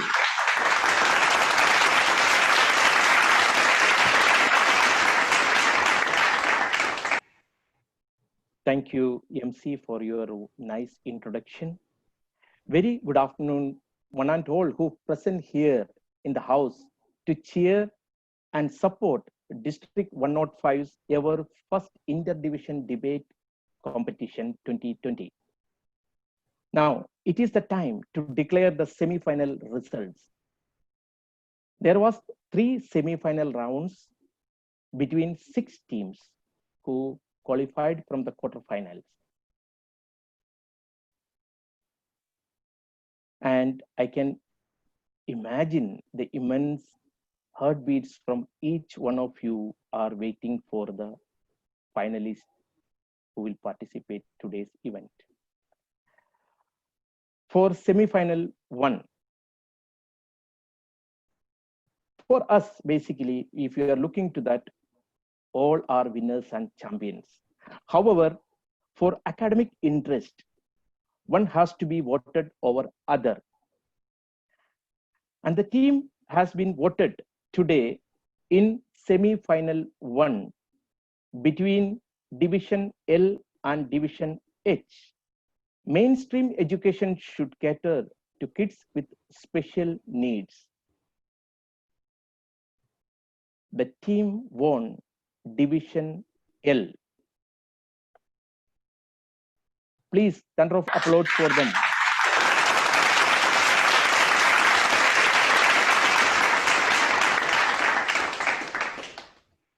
Semi-finals 2 between Division I and Division D. Developing countries needs more sports colleges.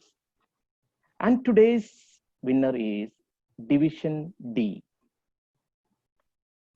Thunder of applause, please.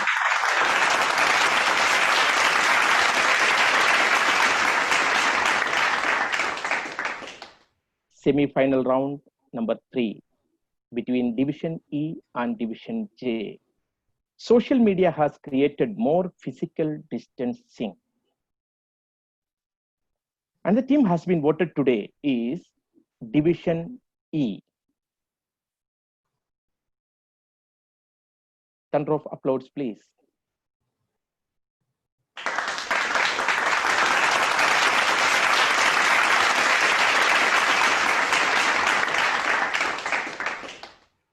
Based on the top scores between these 3 semi-finalists, 2 finalists will qualify for our final round. And these are judged by eminent judges across the panel. I would like to thank all the judges who are supported for the semi-finals. Also, one special person who is witness there, our PQD DTM Nelson, who is the Chief Judge Coordinator today, continues his efforts and supports to coordinate between the judges as well as tally counters. Wonderful job. Thank you. Over to you. Before going to the MC, let us announce today's finalists. Based on the scores, today the finalists are Division D and Division E. Please, thunder of applause for them.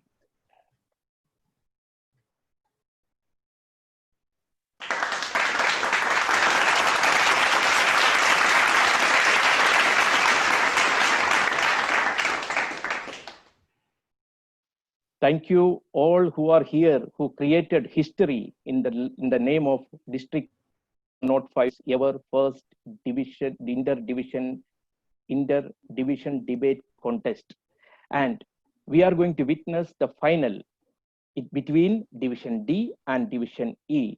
Work from home is good for work-life balance. So over to you, MC. Thank you.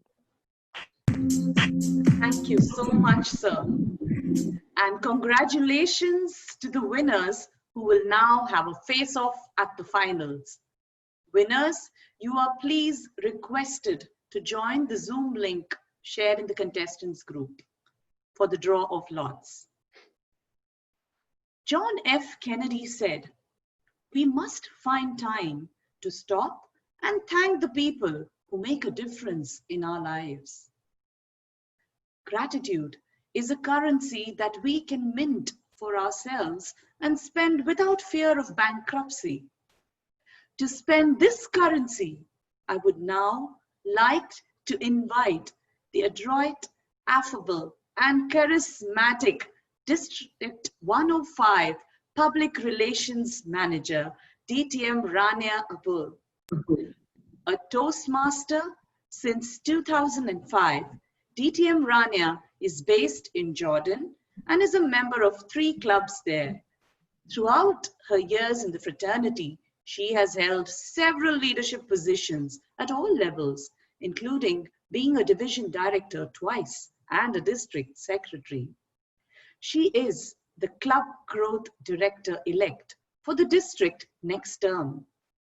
DTM Rania is also a hearing specialist for the last 23 years. She has been running a clinic in Amman, Jordan. Whenever I have come across DTM Rania, what appeals to me is her zealous enthusiasm in always being a part of every meeting that she attends. It is indeed a pleasure, ma'am. Over to you. Thank you, Madam Vijaya, and good afternoon. For good ideas and true innovation, you need human interaction, conflict, argument, and debate. Today, we've witnessed 52 debaters from 13 divisions interacting, sharing their ideas, arguing, and debating 11 hot topics and inspiring us with their debating skills. What makes it truly inspiring for me and really amazing is knowing that some of these debaters are debating for the very first time, and doing that not only at the club or area or division, but at the district level is really impressive. This event wouldn't have been successful, wouldn't have existed had it not been for your participation and inspiring other members who have never tried debating before, including myself, to go ahead and explore the world of debates. The other important element for the success of this mega event is having such a fantastic audience. Yes, you. We've joined early this morning. Now in Jordan and Lebanon, we joined around 7 a.m. in the morning. So thank you for your support, your presence, your encouragement, and for being such a fantastic audience. Now the event went smoothly with hardly any glitches as each role player did his or her role with meticulous care. So it's time to thank them and acknowledge them now. Starting with 3 esteemed chief judges. DTM Nelson Menezes is going to be the chief judge now for the final contest, for the final debate. DTM Anil Vidyadharan and DTM Sujil V. Special thanks to all our anonymous judges and tally counters who unfortunately we cannot reveal their identity. Over to the Sergeant at Arms, TM Vipa Talati, and our eloquent MCs and moderators, starting with TM Bipin Kyriakos and TM Vijaya Sukumar, and TM Ruchi Andeva, TM Chanel Paliel, TM Pragniavi, TM Meenakshi Nathan, DTM Janaki Raghavan, TM Vipa Talati, TM Devanarayan, DTM Jamil Shakil, DTM Samira Khan, DTM Dr. Nisha Verghese, DTM Nayana Shaju, and DTM Vinod Warith, who's going to be the moderator for the final debate. Over to the Zoom team, our eloquent timers. TM Anuradha Kamath, TM Anup Fadwani, TM Pranav Trikanad, TM Sudishi, TM Minikutan, and TM Ajita. Zoom Masters, Toastmaster Dipanshu, Jenish, and Sharon, thank you for a fantastic job. Zoom Admissions, TM Anita Biju, and Zoom IT, TM Adarsh Medgal. Another special thank to our designer, TM Arnold Messi, who designed the logo and the amazing video that's been going on around in different groups. Thank you, role players, for doing a brilliant job. Now over to the core team. The team has worked relentlessly for hours, days, and weeks, planning every single detail. Training and briefing the trainers and the trainings and the role players and the debaters. We owe it to you for the success of this event. DTM Hariharan Iyer, DTM Deepa Surandaran, TM Stephen George, and TM Himan Jain. And to our advisors, DTM Robin Anand, DTM Nelson Menezes, DTM Gurbadan Pun, and yours truly as being an advisor. But thanks, really big thank you is to the DTM Robin Anand for being the mastermind and the guy who came up with this brilliant idea. We've never had a debate contest at the district level, and we've successfully conducted a fantastic event against all odds. Knowing the fact that many divisions have never done it before, many debaters have never debated before, and the real proof is having two finalists, probably from two divisions who don't have any debate clubs. So this event is a real proof that nothing is impossible, and there's a first time for everything. With team collaboration, with perseverance and hard work, we can move mountains, my friends. And to all debaters out there, you're all winners. Thank you so much for a fantastic event, and enjoy the rest of the day. Over to you, TM Vijay. Thank you, DTM Rania. What would these of a story, reading as of a little girl who always forgot to say please and thank you. Her mother tried all possible ways of disciplining her, but nothing seemed to work. She then came up with a very innovative way. She made several cards with the letters P and Q. P for please and Q for thank you. Each time that little girl forgot to say please, her mother pinned a card with P on her dress. And when she forgot her thank yous, a card with Q was pinned. By the end of the day, the little girl's dress was completely covered with P's and Q's. Her mother refused to take them off. She had to go to school with all the cards pinned on her, ridiculed by all the other kids, and unable to take the embarrassment, the little girl began to say her pleases and her thank yous. Gradually, one by one, the cards began to come off, and in due course, that girl learnt her lesson. All it took was for her mother with fresh eyes. Dan Brown has said, sometimes all it takes is a tiny shift of perspective to see something familiar in a totally new light. For instance, let us take the number 6. If you draw it on the floor and two people are standing on either side of the number, one person sees a 6 and the other sees a 9. Both of them are right, yet they are wrong in the eyes of the other person because they both have a different perspective of that number. They could either stand there arguing and holding on to their idea of what the number is, or probably what they could do is walk around to the other person's side and see the other's perspective. At times, though, I must confess, one just doesn't want to change one's own point of view. Let me confess, during my college days, I had a crush on one of my seniors. I confessed to my friend and I told her, you know, when I saw him for the first time, I felt a tingly sensation. I'm sure it's love. To which my pragmatic best friend doused water She didn't have a single romantic bone in her. And she replied, "That, my dear, is not love. It is common sense leaving your body." Believe me, I would have been so much happier to view things with my rose-tinted glasses. However, her comments forced me to realize that love was nowhere on the horizon. Thanks to her perspective, all the proverbial castles in the air I had managed to build came crashing down. She kept telling me, "Don't rely on your heart, use your mind." Now, minds, my friends, are like parachutes. They only function when it's open. Very often, in order to keep my mind open, I have to close my mouth and zip up. Now, that too sometimes is a problem. When I'm quiet, those people who don't know me look at me and they think, "Oh, she's shy. Maybe she's snooty." But people who know me, especially my better half, thinks, "Oh my gosh, she's thinking, run for your life." I think we can all agree on is that spouses are there in our lives to spice up things by agreeing to disagree. On a serious note, folks, changing one's perspective has several benefits. It offers a chance to look at something tired and old with a fresh set of eyes. Secondly, it offers an opportunity to connect, to understand, and to embrace the differences. It offers the ability to step into someone else's shoes.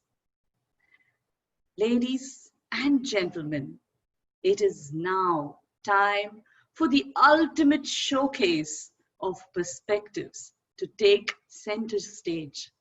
And to present this, we have with us someone who's very special, a suave gentleman, TTM Vinod Variat. It is indeed a pleasure to invite him over as our moderator for the final round of debates. TTM Vinod has been a member of Toastmasters for 9 years and is currently a part of TGIS and Tech Debate Clubs.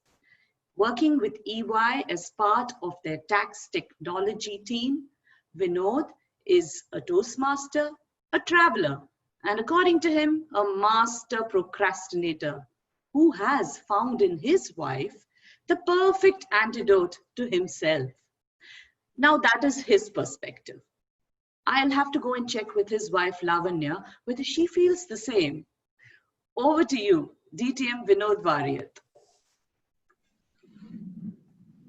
Thank you so much, Vijaya. I have to admit, like every married woman, my wife too has found the perfect antidote to all her issues, which is blame it on the husband.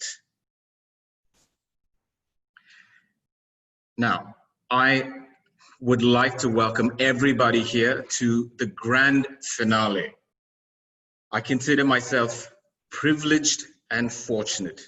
Privileged because I get to moderate the finals, and fortunate because I get to moderate the finals. Because after watching all of these debaters tear into each other, I must say I'm really glad that I'm on this side of a camera and not caught up between the both of them. And after almost 7 to 8 hours of debating, we finally have the two best teams in the district vying for the ultimate prize, the first ever District 105 debate champions. Now, if I could ask the Zoom master to please put up the slide and let us meet our finalists.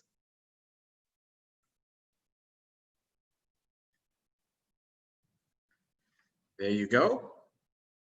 From Division E, who will be speaking for the topic, we have Toastmaster Elamparati Selvarasu, who will be opening, Toastmaster Agnik Bose, who will be doing the rebuttal, Toastmaster Varun Kumar, who will be doing the summary speech, and Toastmaster Fahad Al-Kindi, who will be the backup speaker in case of any issues.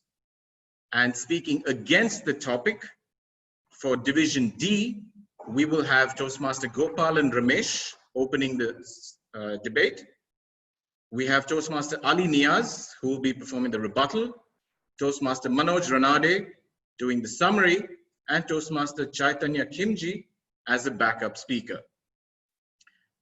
Couldn't think of a more relevant topic for the finals. The topic is work from home is good for work-life balance. I'll repeat that. Work from home is good for work-life balance. Now, before we go ahead and start with the teams, can I first check with the Zoom master? Are we all good to go? We're still having some contestants coming in. Just one minute. Yeah. Okay. Yes, the time given to us was 3:30, so my fellow two contestants are logging in. No worries. We'll give them the time they need.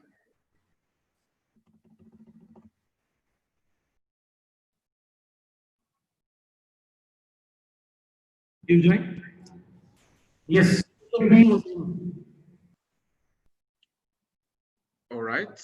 Probably before I check with the Zoom masters and the timer, can I first ensure from Division E, is your entire team here? With a show of thumbs, please.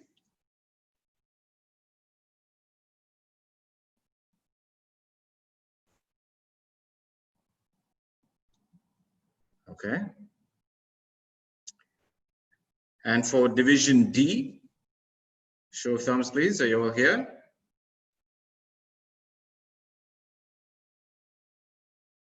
Okay, looks like we're not quite ready.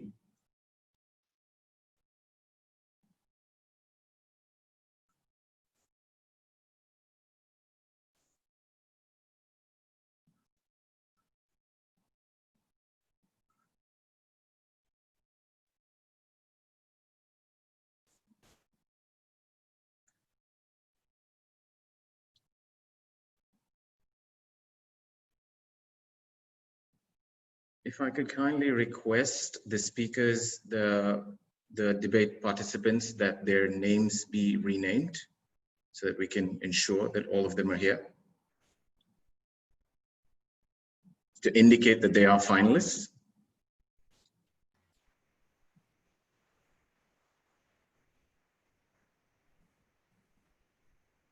I think you have everyone now. Okay, all right.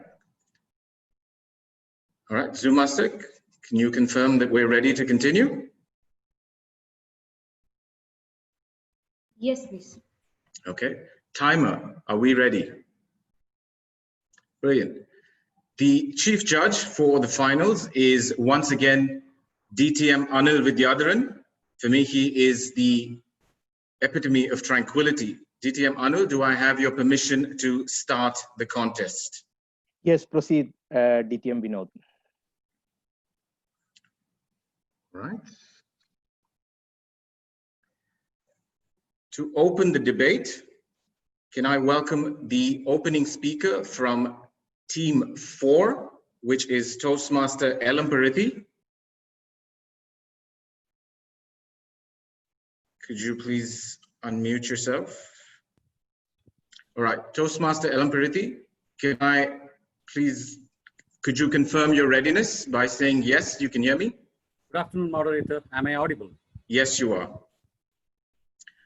All right, Toastmaster Elamparithi, your time starts now. Thank you. Don't get so busy with making a living that you forget you have a life. What a beautiful statement.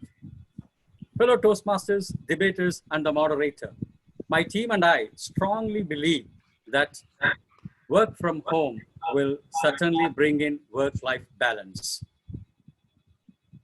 We all know how toxic modern life has become. We are all completely burdened by the overworked load that we get almost no time to pay attention to our family and friends. I am an Indian. I am from India. I know how people travel and how much time they spend commuting to work. You will be indeed surprised. Research says that an average Indian spends 7% of his day commuting to work. And that means he spends 2 hours every day commuting to work.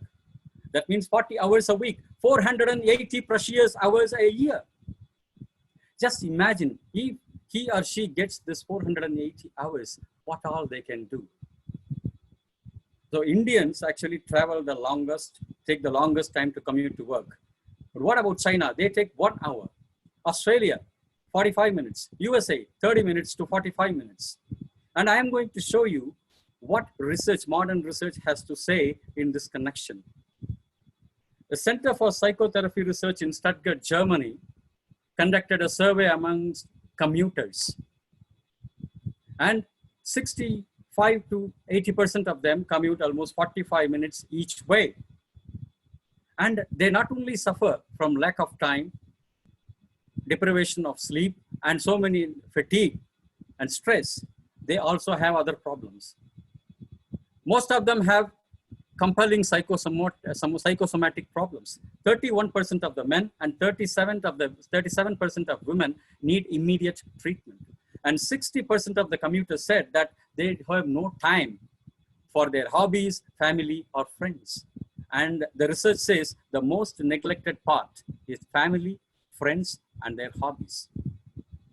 We all know Maslow's hierarchy of needs, and the most important and the topmost need is self-actualization. How are you going to achieve this if you do not have work-life balance and if you are spending most of your time traveling? This is just not possible. That's point number 1. Point number 2, we all know after multiple intelligence theory that people are differently intelligent. They approach problems differently. Whereas if you go and work from office, you are pigeonholed into a particular framework. You got to work from 10 to 5. Whereas if you work from home, you can use your flexibility, you can use your creativity the way you can do better. And that's going to serve everybody. So work from. Thank you so much, Toastmaster Elamparati. Let's give our judges 45 seconds of silence.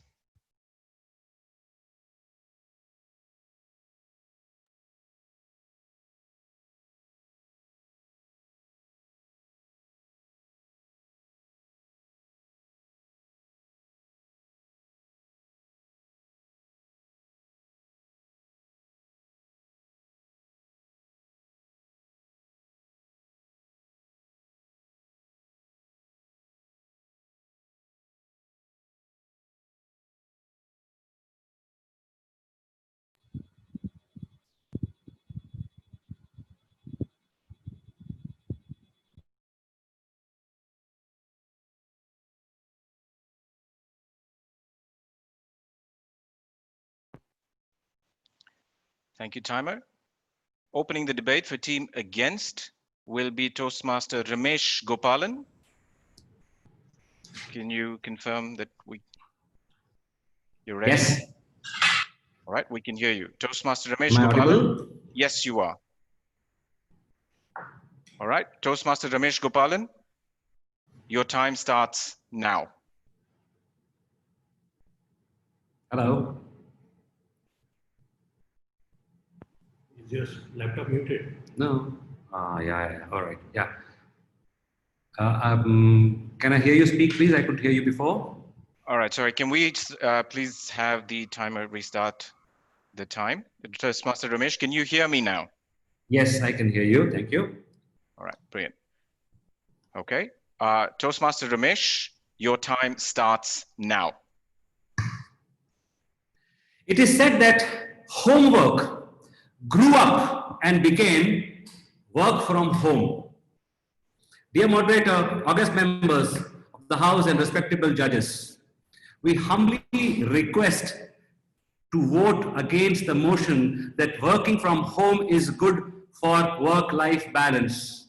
Believe me, friends, my wife is listening to this, so help me here. You would be imposing a great issue on several of us attending this debate today, let them not go back with the regret that they were part of this.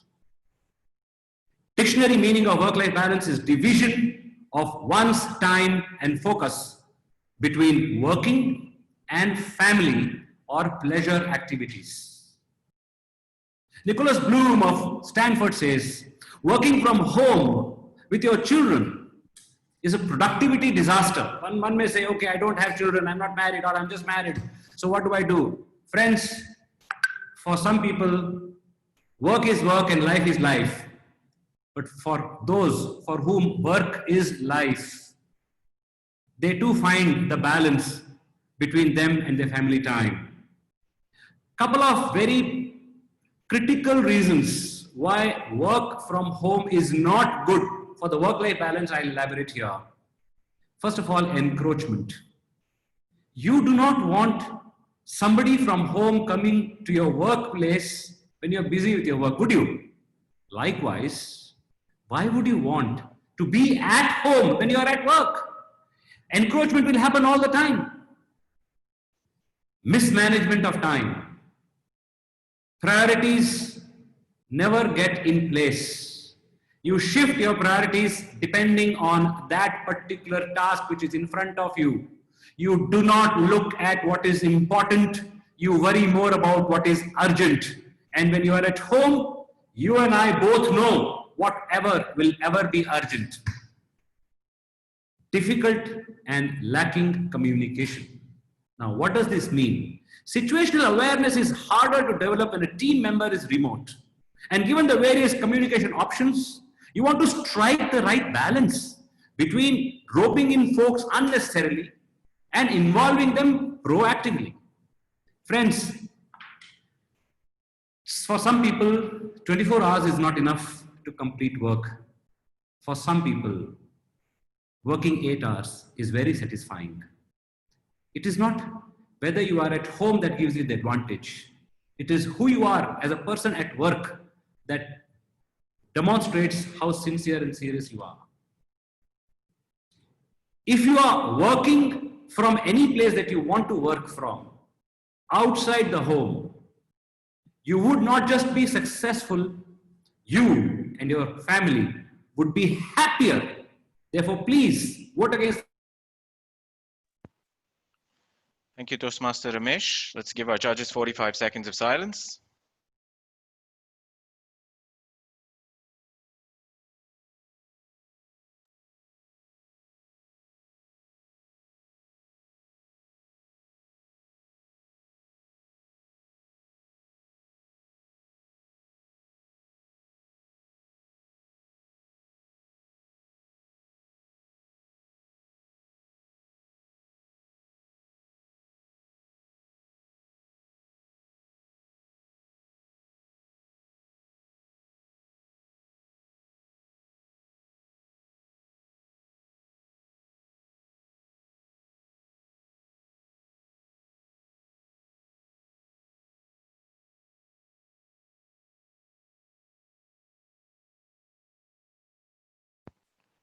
Thank you. Can I have speaker number 2 from Team Against, Toastmaster Ali Niaz? Yes. Can you hear me? Yes, I can hear you. Can you hear me and see me? Yes, loud and clear. All right. Toastmaster Ali Niaz, the rebuttal speaker for Team Against. Your time starts now. Good evening once again, Toastmasters and moderator. My speaker started off, the opposition speaker, I should, started off with a quote, a global gyan on life. And then he went on to say, we all know how toxic life is. We all know how burdensome life is. We all know how lack of motivation. What do you mean we all know, we all know, we all know? You may know it. Are you saying that what you know is universal truth? I completely disagree with that. Life is not toxic for me. Life is not a burden for me. Life is enjoyable for me. Let me tell you that right now. It's not toxic, it's not burdensome. So please disabuse yourself of that notion. Then he went on, he gave us wonderful statistics on travel time, commute times for various countries. I don't know how real. So it seems to imply that if we can solve the travel problem, then we need not work from home. That's what it seems to imply. Travel time is, commute time is the one biggest, largest problem that we have for which we need to work from home. Let us fix the transportation system, guys. Then we don't have to worry about this topic anymore. Travel time is just one element of work-life balance, please. And not even a very important element, I would add. So all the statistics you presented are wonderful, but they are not relevant. You spoke about Abraham Maslow's need theory. I'm really glad you spoke about it. Abraham Maslow's need hierarchy theory has 6 levels, and it says that you have to fulfill each level first before you reach to the top self-actualization level. Meaning, if you don't have food to eat, you will not be worried about work-life balance. Meaning, if you can't pay your mortgages, you will not be worried about work-life balance. Meaning, if you're sick and you're not able to attend work, you will not worry about work-life balance. Abraham Maslow's need hierarchy is a hierarchy that you have to climb. You can't reach the top immediately. So please, Abraham Maslow's need hierarchy theory is again not a relevant argument for this. Then he went on to say something about multiple intelligence theory. I don't know where this theory came from, but what he's suggesting is that all those who work in offices lack intelligence. This is what he's suggesting, because he says if you work from home, you become more intelligent, more creative. Really? Do you have any study, any research to prove? I work from office. You are insulting my intelligence by saying that if I work from office, I'll be less intelligent than working from home. You're probably insulting the intelligence of all the people sitting here. Most people are working from offices. I'm sorry to say this premise of yours is also not based on any substantiated fact. So to conclude, all the facts that you have posed have in no way added any value at all to your premise that working from home improves work-life balance. Over to you, Mr. Moderator. Thank you, Toastmaster Ali. Let's have 45 seconds for our judges.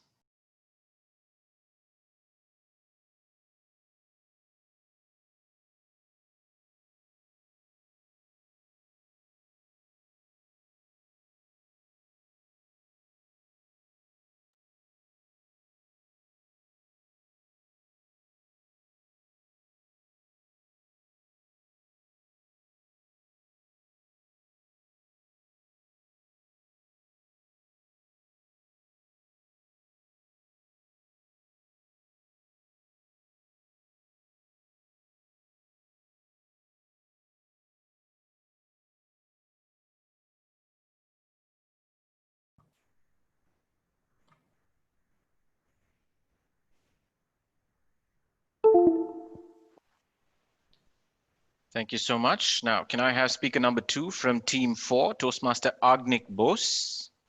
Can you hear me? Yes, I can. Can you? Yes, we can.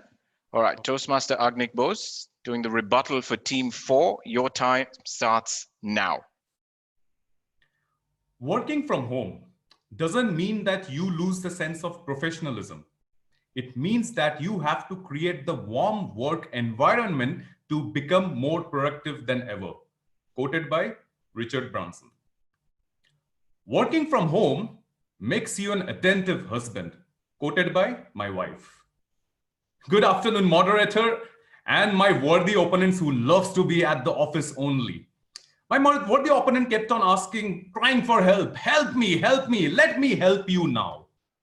You must be surely at a leadership position in your respective organization, right? In this pandemic economic downfall situation, I'm sure you have to show your profits. Let me help you. How you can reduce your expenses and increase your bottom line. You won't have to pay for an office space. You won't have to pay for an office supplies. You won't have to pay for office snacks. Your bottom line automatically improves. That is what is required in today's situation. That helps you to understand in the future how to mitigate risks. Oh wait, did I mention no more wasting time on unusual, useless meetings? We don't have the time anymore in this extremely competitive race. You have to be productive every single minute. Even Stanford study says that employees who work from home are 13% more productive compared to their in-office counterparts.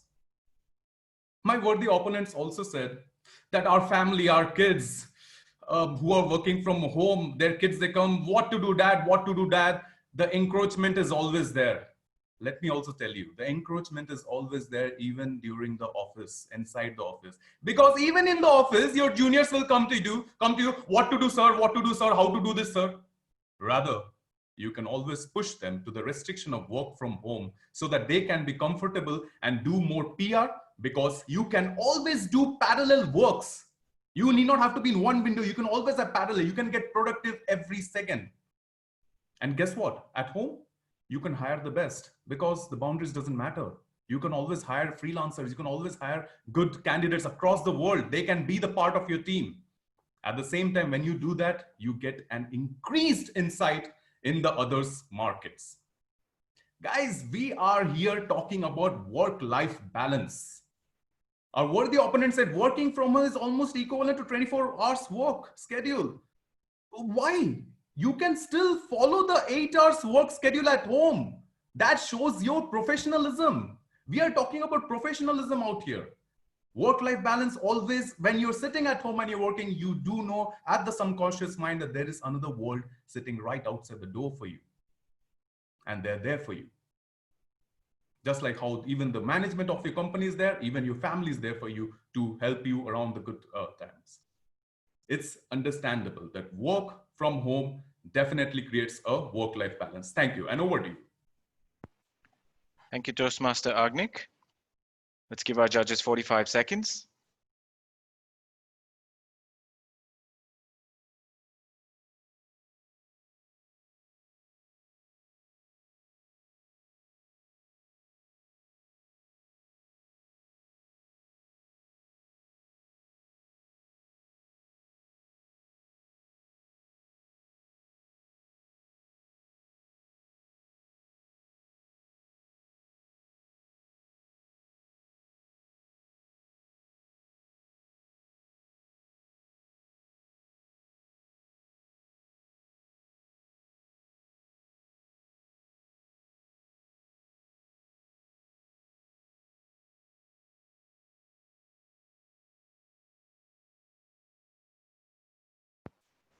Thank you so much. Now let's welcome our final speaker for Team Against.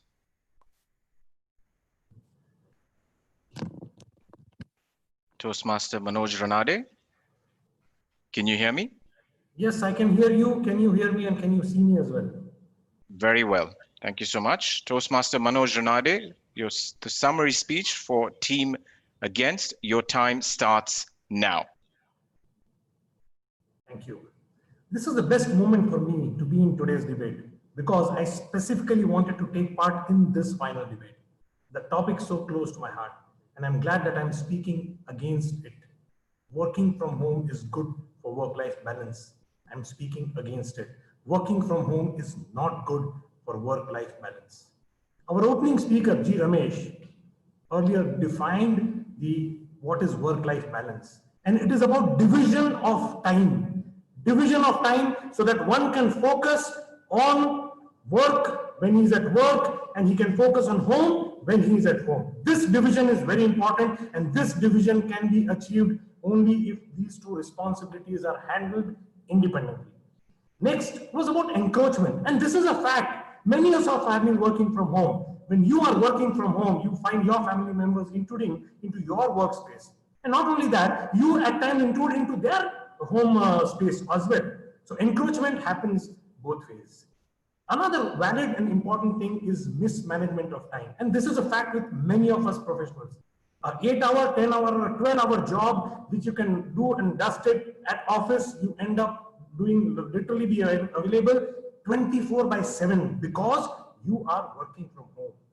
Difficulty of bonding with teammates, colleagues is also a very relevant point. When you work together, your bonding improves, the synergy improves.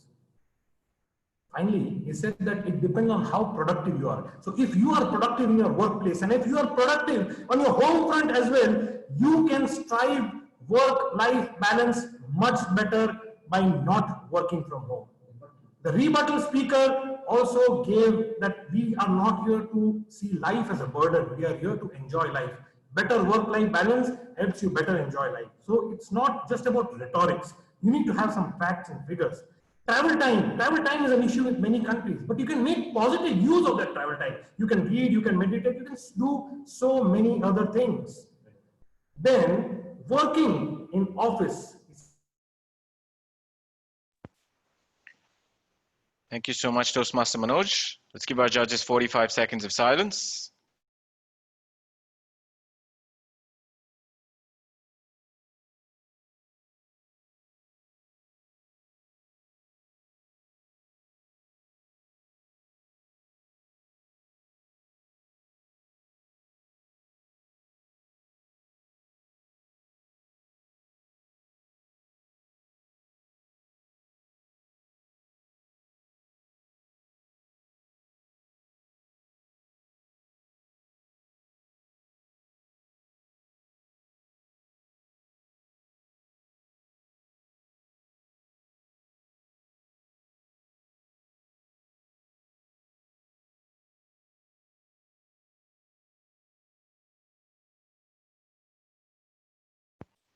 All right, let's welcome our final debater for the evening, Toastmaster Varun Kumar.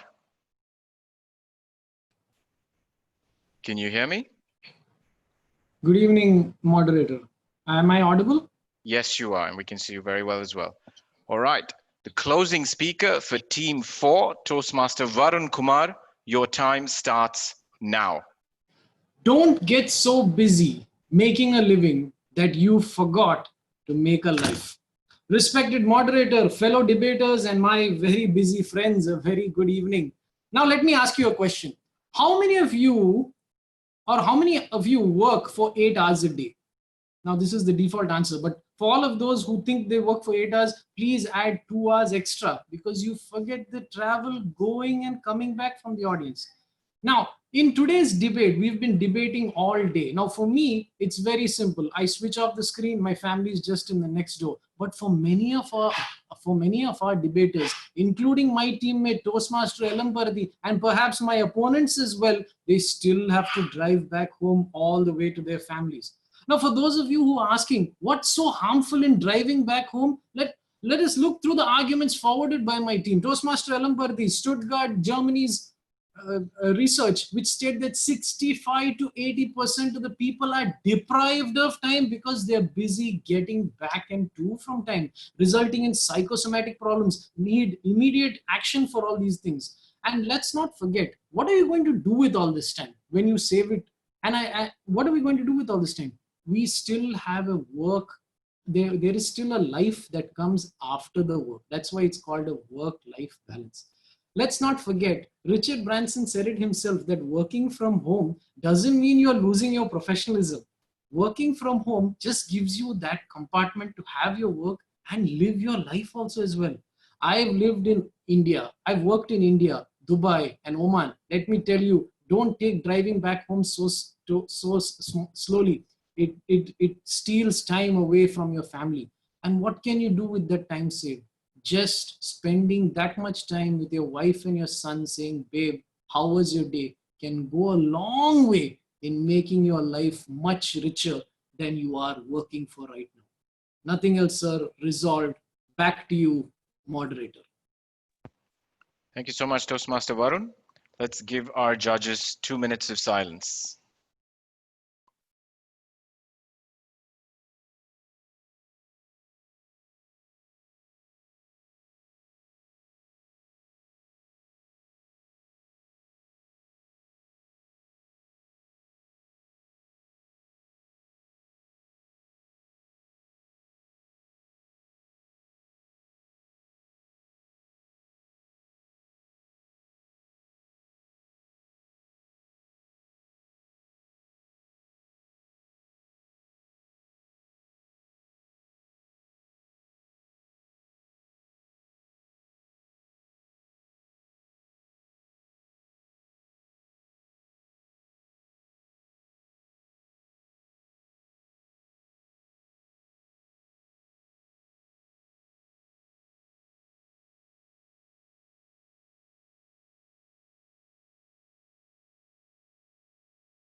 Chief Judge DTM Anil, could you please confirm if I can proceed or if you need more time?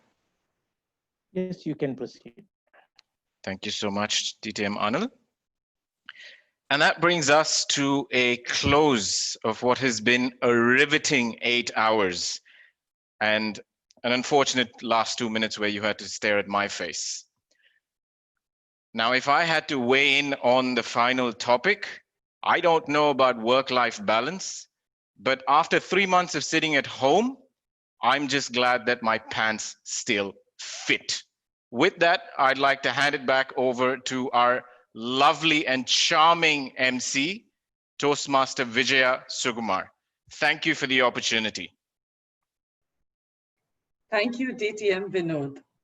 That was truly a befitting finale with our debaters going for the jugular, presenting their point of view with such precision and conviction. Working from home is good for work-life balance. The irony was when we talk about work-life balance, both sides were represented only by men. There was no woman.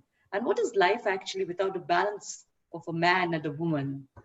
Anyway, our debaters did their best. They did not hesitate in using all the artillery at their disposal. What we witnessed was the rhythm of rhetorics, great presence of mind, and strength of belief. Indeed, our debaters have shown us all that if these facets are polished and honed, everyone around is bound to be struck by the luminescence of their presence, and they are bound to soar high. Speaking of soaring high, what comes to my mind are kites. And it is time for me to now invite someone who loved flying kites, someone who has set an example of soaring high in Toastmasters, our very own District 105 Director, Robin Anand, a Toastmaster for the last 13 years, who has been leading us forward to newer horizons, even during these challenging times. A professional who loves cricket, movies, and reading non-fiction, he is motivated with the ability to connect to diverse people and to learn new things almost every other day. The thought of emptying his cup each day only to refill it with new ideas enthuses him, and Toastmasters allows him to do so. What keeps him motivated is the feeling that he can connect with so many diverse people and learn new things.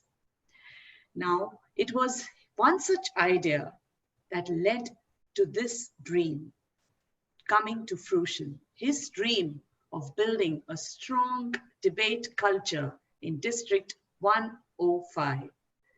It is my honor and privilege to now hand over the podium to DTM Robin Anand. Thank you, Toastmaster Vijaya, for that wonderful introduction and your fantastic session. I think we all enjoyed your time with the idioms, and thank you so much for leading this wonderful session. Now, friends and my debate lovers, I think that's how I started in the morning, and that's how I would like to end my address. The debate lovers, I'm sure all of you must have got some kind of satiation by having 8 hours of debate. We tried to make it as audience friendly as possible. So it was fast paced, and you saw the amount of work the members put in. It was unbelievable. I think, can we have a big round of applause wherever you are for all these wonderful contestants? Just let's applaud, whether they hear it or not. Let's just applaud for them.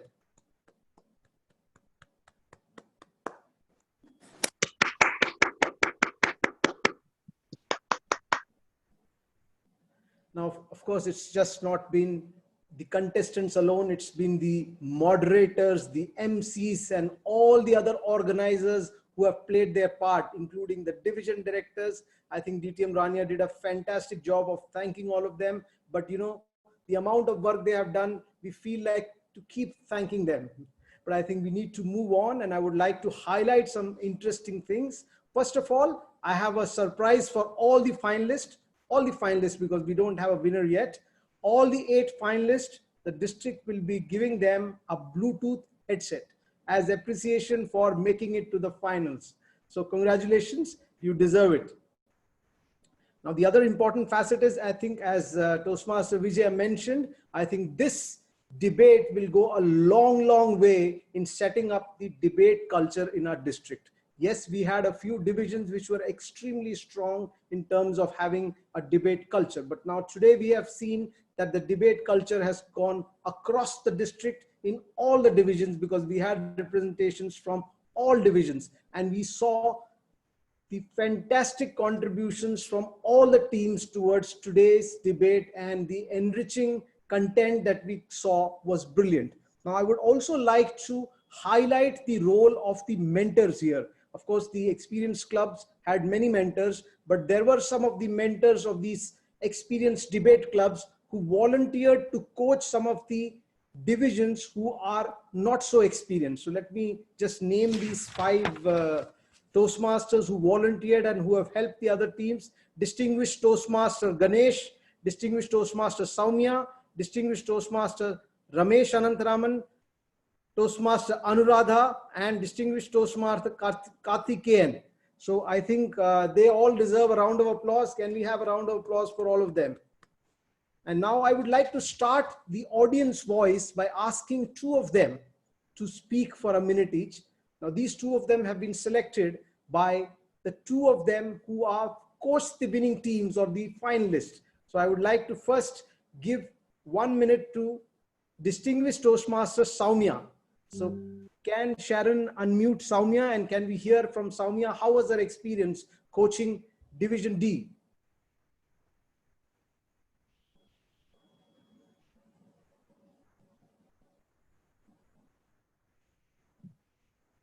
Saumya, are there? Yeah, am I audible? Yeah. Can you also switch on your video if you can? I'm just promoting her as a panelist, only then she'll be able to show the video. Please kindly bear with us. This is important.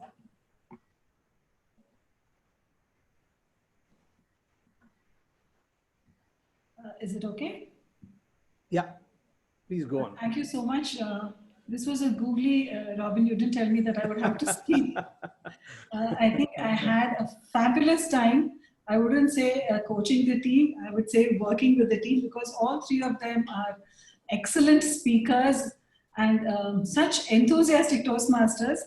We had several meetings, and the comfort level was so good that whatever each of us said, the other felt comfortable either agreeing with it or refuting it. And so that is what made it so enjoyable. Initially, I was a little apprehensive because they had all such wonderful speakers, and I didn't like the idea of intruding in their space, or how they would like it, because being such accomplished speakers, why would they want some outsider to come and tell them what they are doing right or what could be better? But I found they were extremely receptive to anything that I had to say. And when they didn't agree with me, they felt comfortable saying that too. So it was a wonderful experience. And I really think we should work as a district and not as Oman versus UAE or versus Jordan or Lebanon. And that is what I think you strengthened by bringing in mentors across borders. Thank you so much for the opportunity. And thank you, Division D. You were spectacular. Thank you so much. Thank you so much, Distinguished Toastmaster Saumya. I think we saw an excellent example of mentoring and how transfer of knowledge can happen. Distinguished Toastmaster Saumya comes from a very, very experienced debate club, Take Debate Club. So she shared that experience with Division D, who is an experienced team, but not as experienced probably in debates. So fantastic. Now we will request Toastmaster Sudarshan Sheshadri to please come on video, who is the mentor for Division E, and share with us in 1 minute what his experience was. Can we have Toastmaster Sudarshan, please? Am I audible and am I visible? Yes, yes, absolutely. Thank you, DTM Robin. Thank you for giving me the opportunity to work with a team which was truly E E here stands for exemplary, excellent, and efficient. These were three individuals that were well prepared, ready to attack from the word go, and were working together as a team. I've always believed that debating is a team effort. It is not about one individual who opens or rebuts or closes. It's about all three people coming together and adding value to each other. That's exactly what the three of them did. If Srinivasulu Elamparati was ruling the world, literally as his name suggests, Agnik was fire all around. And Varun was the gentle shower, as his name suggests. He came and he calmed everything down with his very, very pithy closing. This was a privilege to work with Division E, and this is an opportunity that I will remember for a long time to come. Debating is a passion, and to work with these three individuals was an astonishing experience, and I really enjoyed it. Hopefully, I've been able to add some value to them, but the true spirit that they displayed is what has brought them to the final podium finish. Whatever the result, I think they have outdone themselves and set standards for everyone else to emulate. Thank you very much, Division E, and thank you very much, team. Thank you. Thank you so much, Toastmaster Sudarshan, for your input. Now, you've heard from the mentors. Now it's an opportunity to hear from people who are outside of this district, who are neutral observers. We have region advisors with us, so we would like to hear from them. Can we have, to start with, distinguished Toastmaster Ali Shabazz come on and speak for a minute and give us his feedback on the debate today?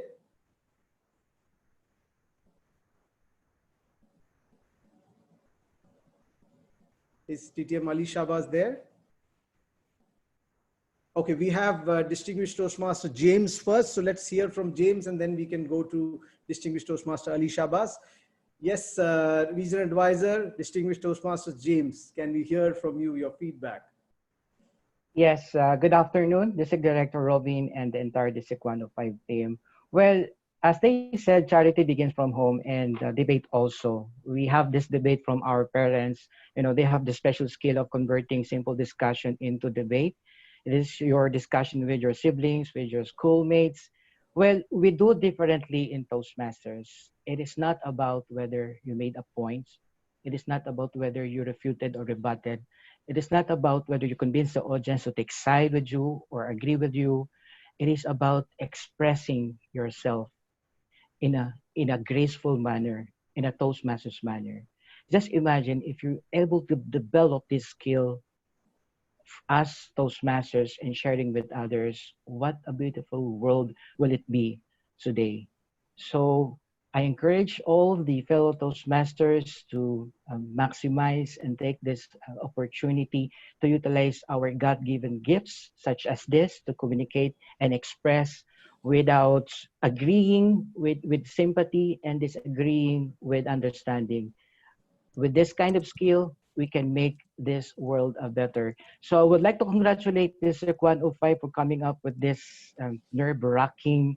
I was able to join during the semifinals, and for me, again and again, I rediscover the gems of District 105. Truly fabulous and brilliant speakers you have, District 105. Congratulations. Whether you'll make it today or no, you are still a learner, and there is no loser in Toastmasters. Congratulations, District 105. Thank you so much, Region Advisor, distinguished Toastmaster James. Can we now have distinguished Toastmaster Ali Shabazz? Is he there? Yes, DTM Ali, can we have your feedback? Hi, DD Robin, PQD Nelson, CGD Gurbinder, PRM Rania, and incoming Region Advisor James, District 105 members. Now that was impromptu. I didn't know I have to switch on my video as well. DD Robin, you have been coming up with excellent ideas as always. You and your team did a marvelous job. I was listening to the debate since morning, on and off, 8 hours of debate. Now we do understand when we used to be 7 countries, we had a debate club at that time, which was the second debate club in Asia. And I was a member of that debate club. Not long ago, it closed down for some reasons because members often become emotional while debating. They they don't understand why do we really need, or some people don't understand at that time especially, why do we need to learn debating skills when we just have a regular Toastmasters club. But something important struck me with the recent news in film industry, in one of the film industry, with one of my favorite icons, youth icons, him committing suicide.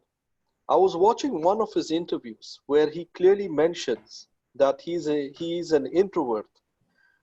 I was in a debate workshop few days back also, and this is what I raised there as well, debating for introverts.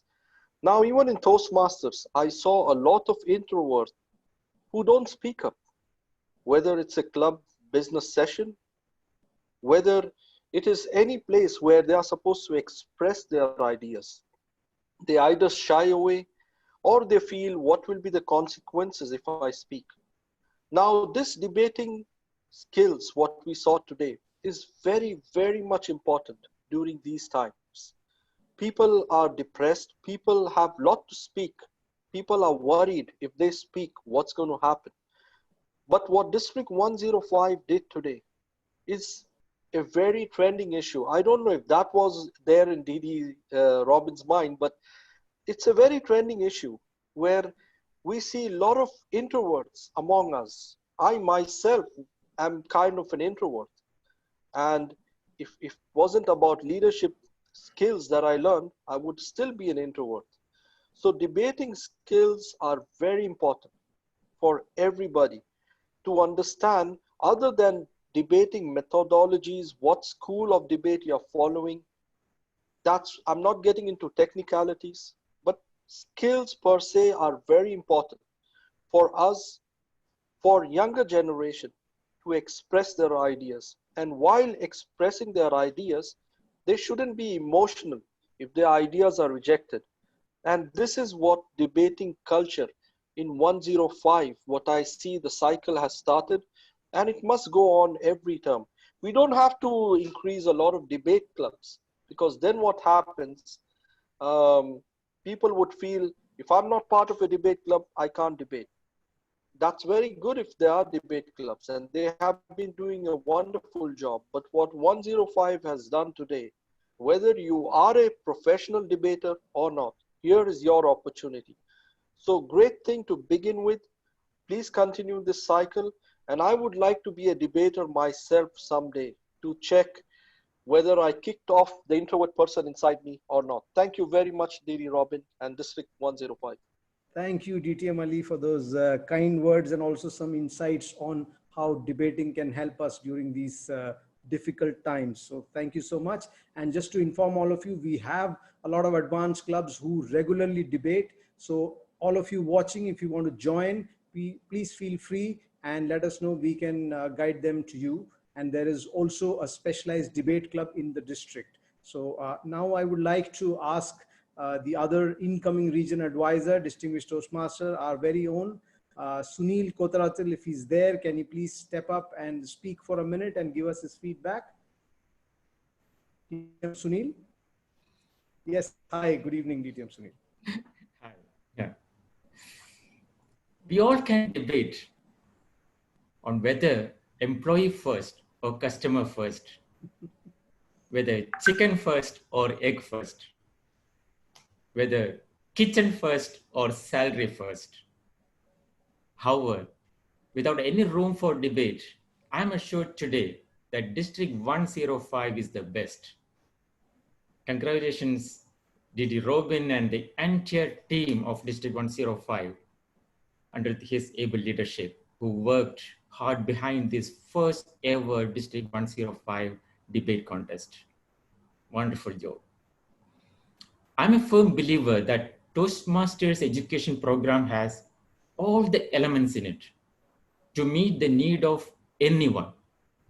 Many times, we just take what we need and leave the hidden diamonds that are so important in today's changing world behind. Today, as I was enjoying the debate session, what really amazed me again and again was the importance of those hidden diamonds that are so important in today's fast changing world. The elements that support in developing skills such as research, critical thinking, organization, persuasion, team alignment, and even negotiation power. It's not enough to have these elements in Toastmaster education program. It's very important that we realize them and create opportunities for our members to utilize them. That's where the leaders of District 105, under the able leadership of Didi Robin, need a very special appreciation today. Hats off, Robin, and District 105 team, and each and every one behind this debate contest. And more than that, my heart goes with each and every member of District 105 who joined here today to grab those precious diamonds from this debate contest. Keep learning, keep shining. Thank you so much. Thank you, DTM Sunil, for those wonderful words of encouragement. And I'm sure the district members would have taken all those wonderful insights and they would be eager to go and have debates. Now we are about to end on time, so I will quickly share the 5 topics that I chose out of the many. You sent almost close to 30-35 topics. So the topics that I chose, the first one is poetry is not a lazy fiction. Now this was by a Gavilier Manaswi. The other one was snooze time will increase productivity in workplace. This was by Sudha from Jordan. Then another one, intelligence depends on environmental factors, not genetic factors. Marriages arranged by parents are advisable for 21st century's youth than love marriages, Rita Agarwal. And then we have one more from Sudha, which says gardening should be part of school curriculum. So some wonderful debate questions came up to us. Thank you so much. I know we've just gone over time. We have a visitor from outside who just messaged me. She was supposed to be there earlier. She is none other than Toastmaster, in fact, distinguished Toastmaster Gayatri from Elite Club Kuwait. So can we have her for a minute quickly to just give her feedback? Distinguished Toastmaster Gayatri, can you please give your feedback? Yes. I love Elite today. Club Kuwait. Thank you so much. Thank you so much, DD105, DTM Robin Anand. Today, I thoroughly enjoyed myself. I did not move out. I will not say that I didn't move out, but I did not, absolutely, my mind did not waver when I was listening to all of the debates. The fact that there are debaters and their expressions and the way they express themselves is quite visible. It's clear. And then there are debaters who may not have had that kind of exposure. They might not have had that kind of experience in debating. The fact that this particular event, you were able to bring everyone together and you gave them also a platform, I think that's the best part of today. I thoroughly enjoyed every one of the speeches. I did not miss even one. I heard every one of them. Of course, the final, the semi-final and the final, well, I'm looking forward to the result. Thoroughly thrilling. I admire 105. I admire all of you who have put in so much effort to getting this event going on screen. There's so much of coordination involved, and I do know how much coordination it requires. Hats off to the team, and hats off, DTM Robin Anand. You did a spectacular job. I'm looking forward to more such events in the future, and perhaps elite debaters could take on some club in 105. I think we're doing that tomorrow. Yeah, but that's this would be different.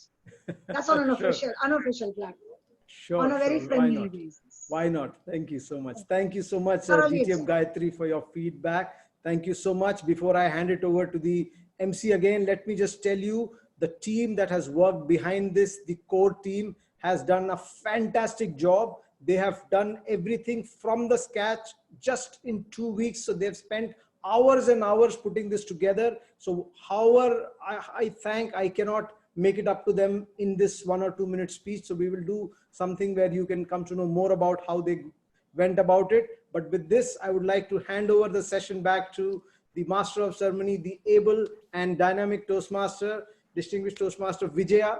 So Vijaya, over to you. Thank you, DTM Robin Anand. Thank you. Ralph Waldo Emerson said, "Do not follow where the path may lead. Go instead where there is no path and leave a trail." Thank you, DTM Robin Anand, for setting up a new trail and being a trailblazer by initiating the District 105 Annual Debate 2020. Folks, is your pulse beating fast? Is your heart racing? Mine is, for sure. I have not spotted any knight in shining armor, but I have spotted our chief judge who holds in his hand something that is going to calm your excited state of mind. He comes forth bearing results of the scintillating finals. Over to you, Chief Judge DTM Anil.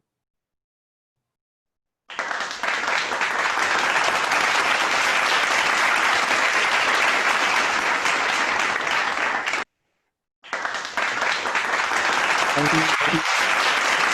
Very good afternoon to District 105 members, all the dignitaries who have been joined all over the world to witness this history which District 105 made. Let us go straight to the results without much ado. And today, District 105 Inter-Debate Contest, third place goes to Division L. Let us have applause, please.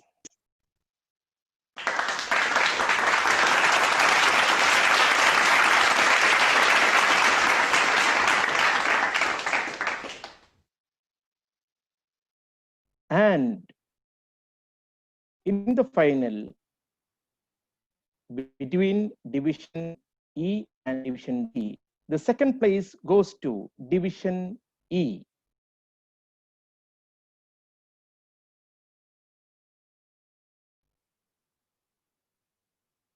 Applause, please.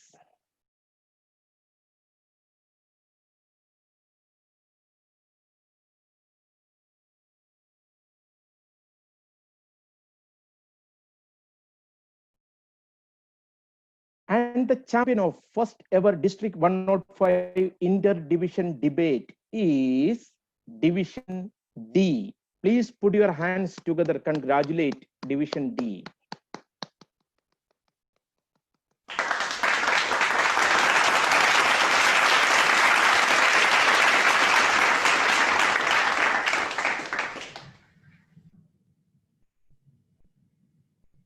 Thank you for your time.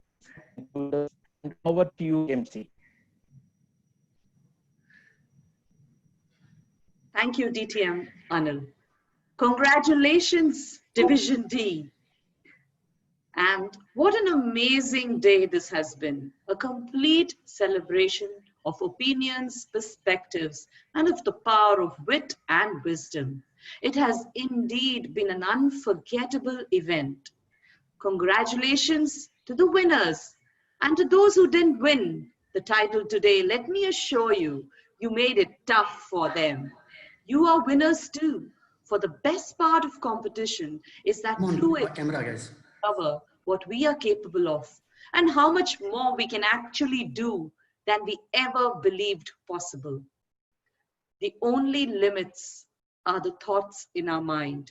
All that you need to do is shift the kaleidoscope of your thoughts, change your perspective, and the sky is yours to explore, and your dreams are your vehicles to reach the stars.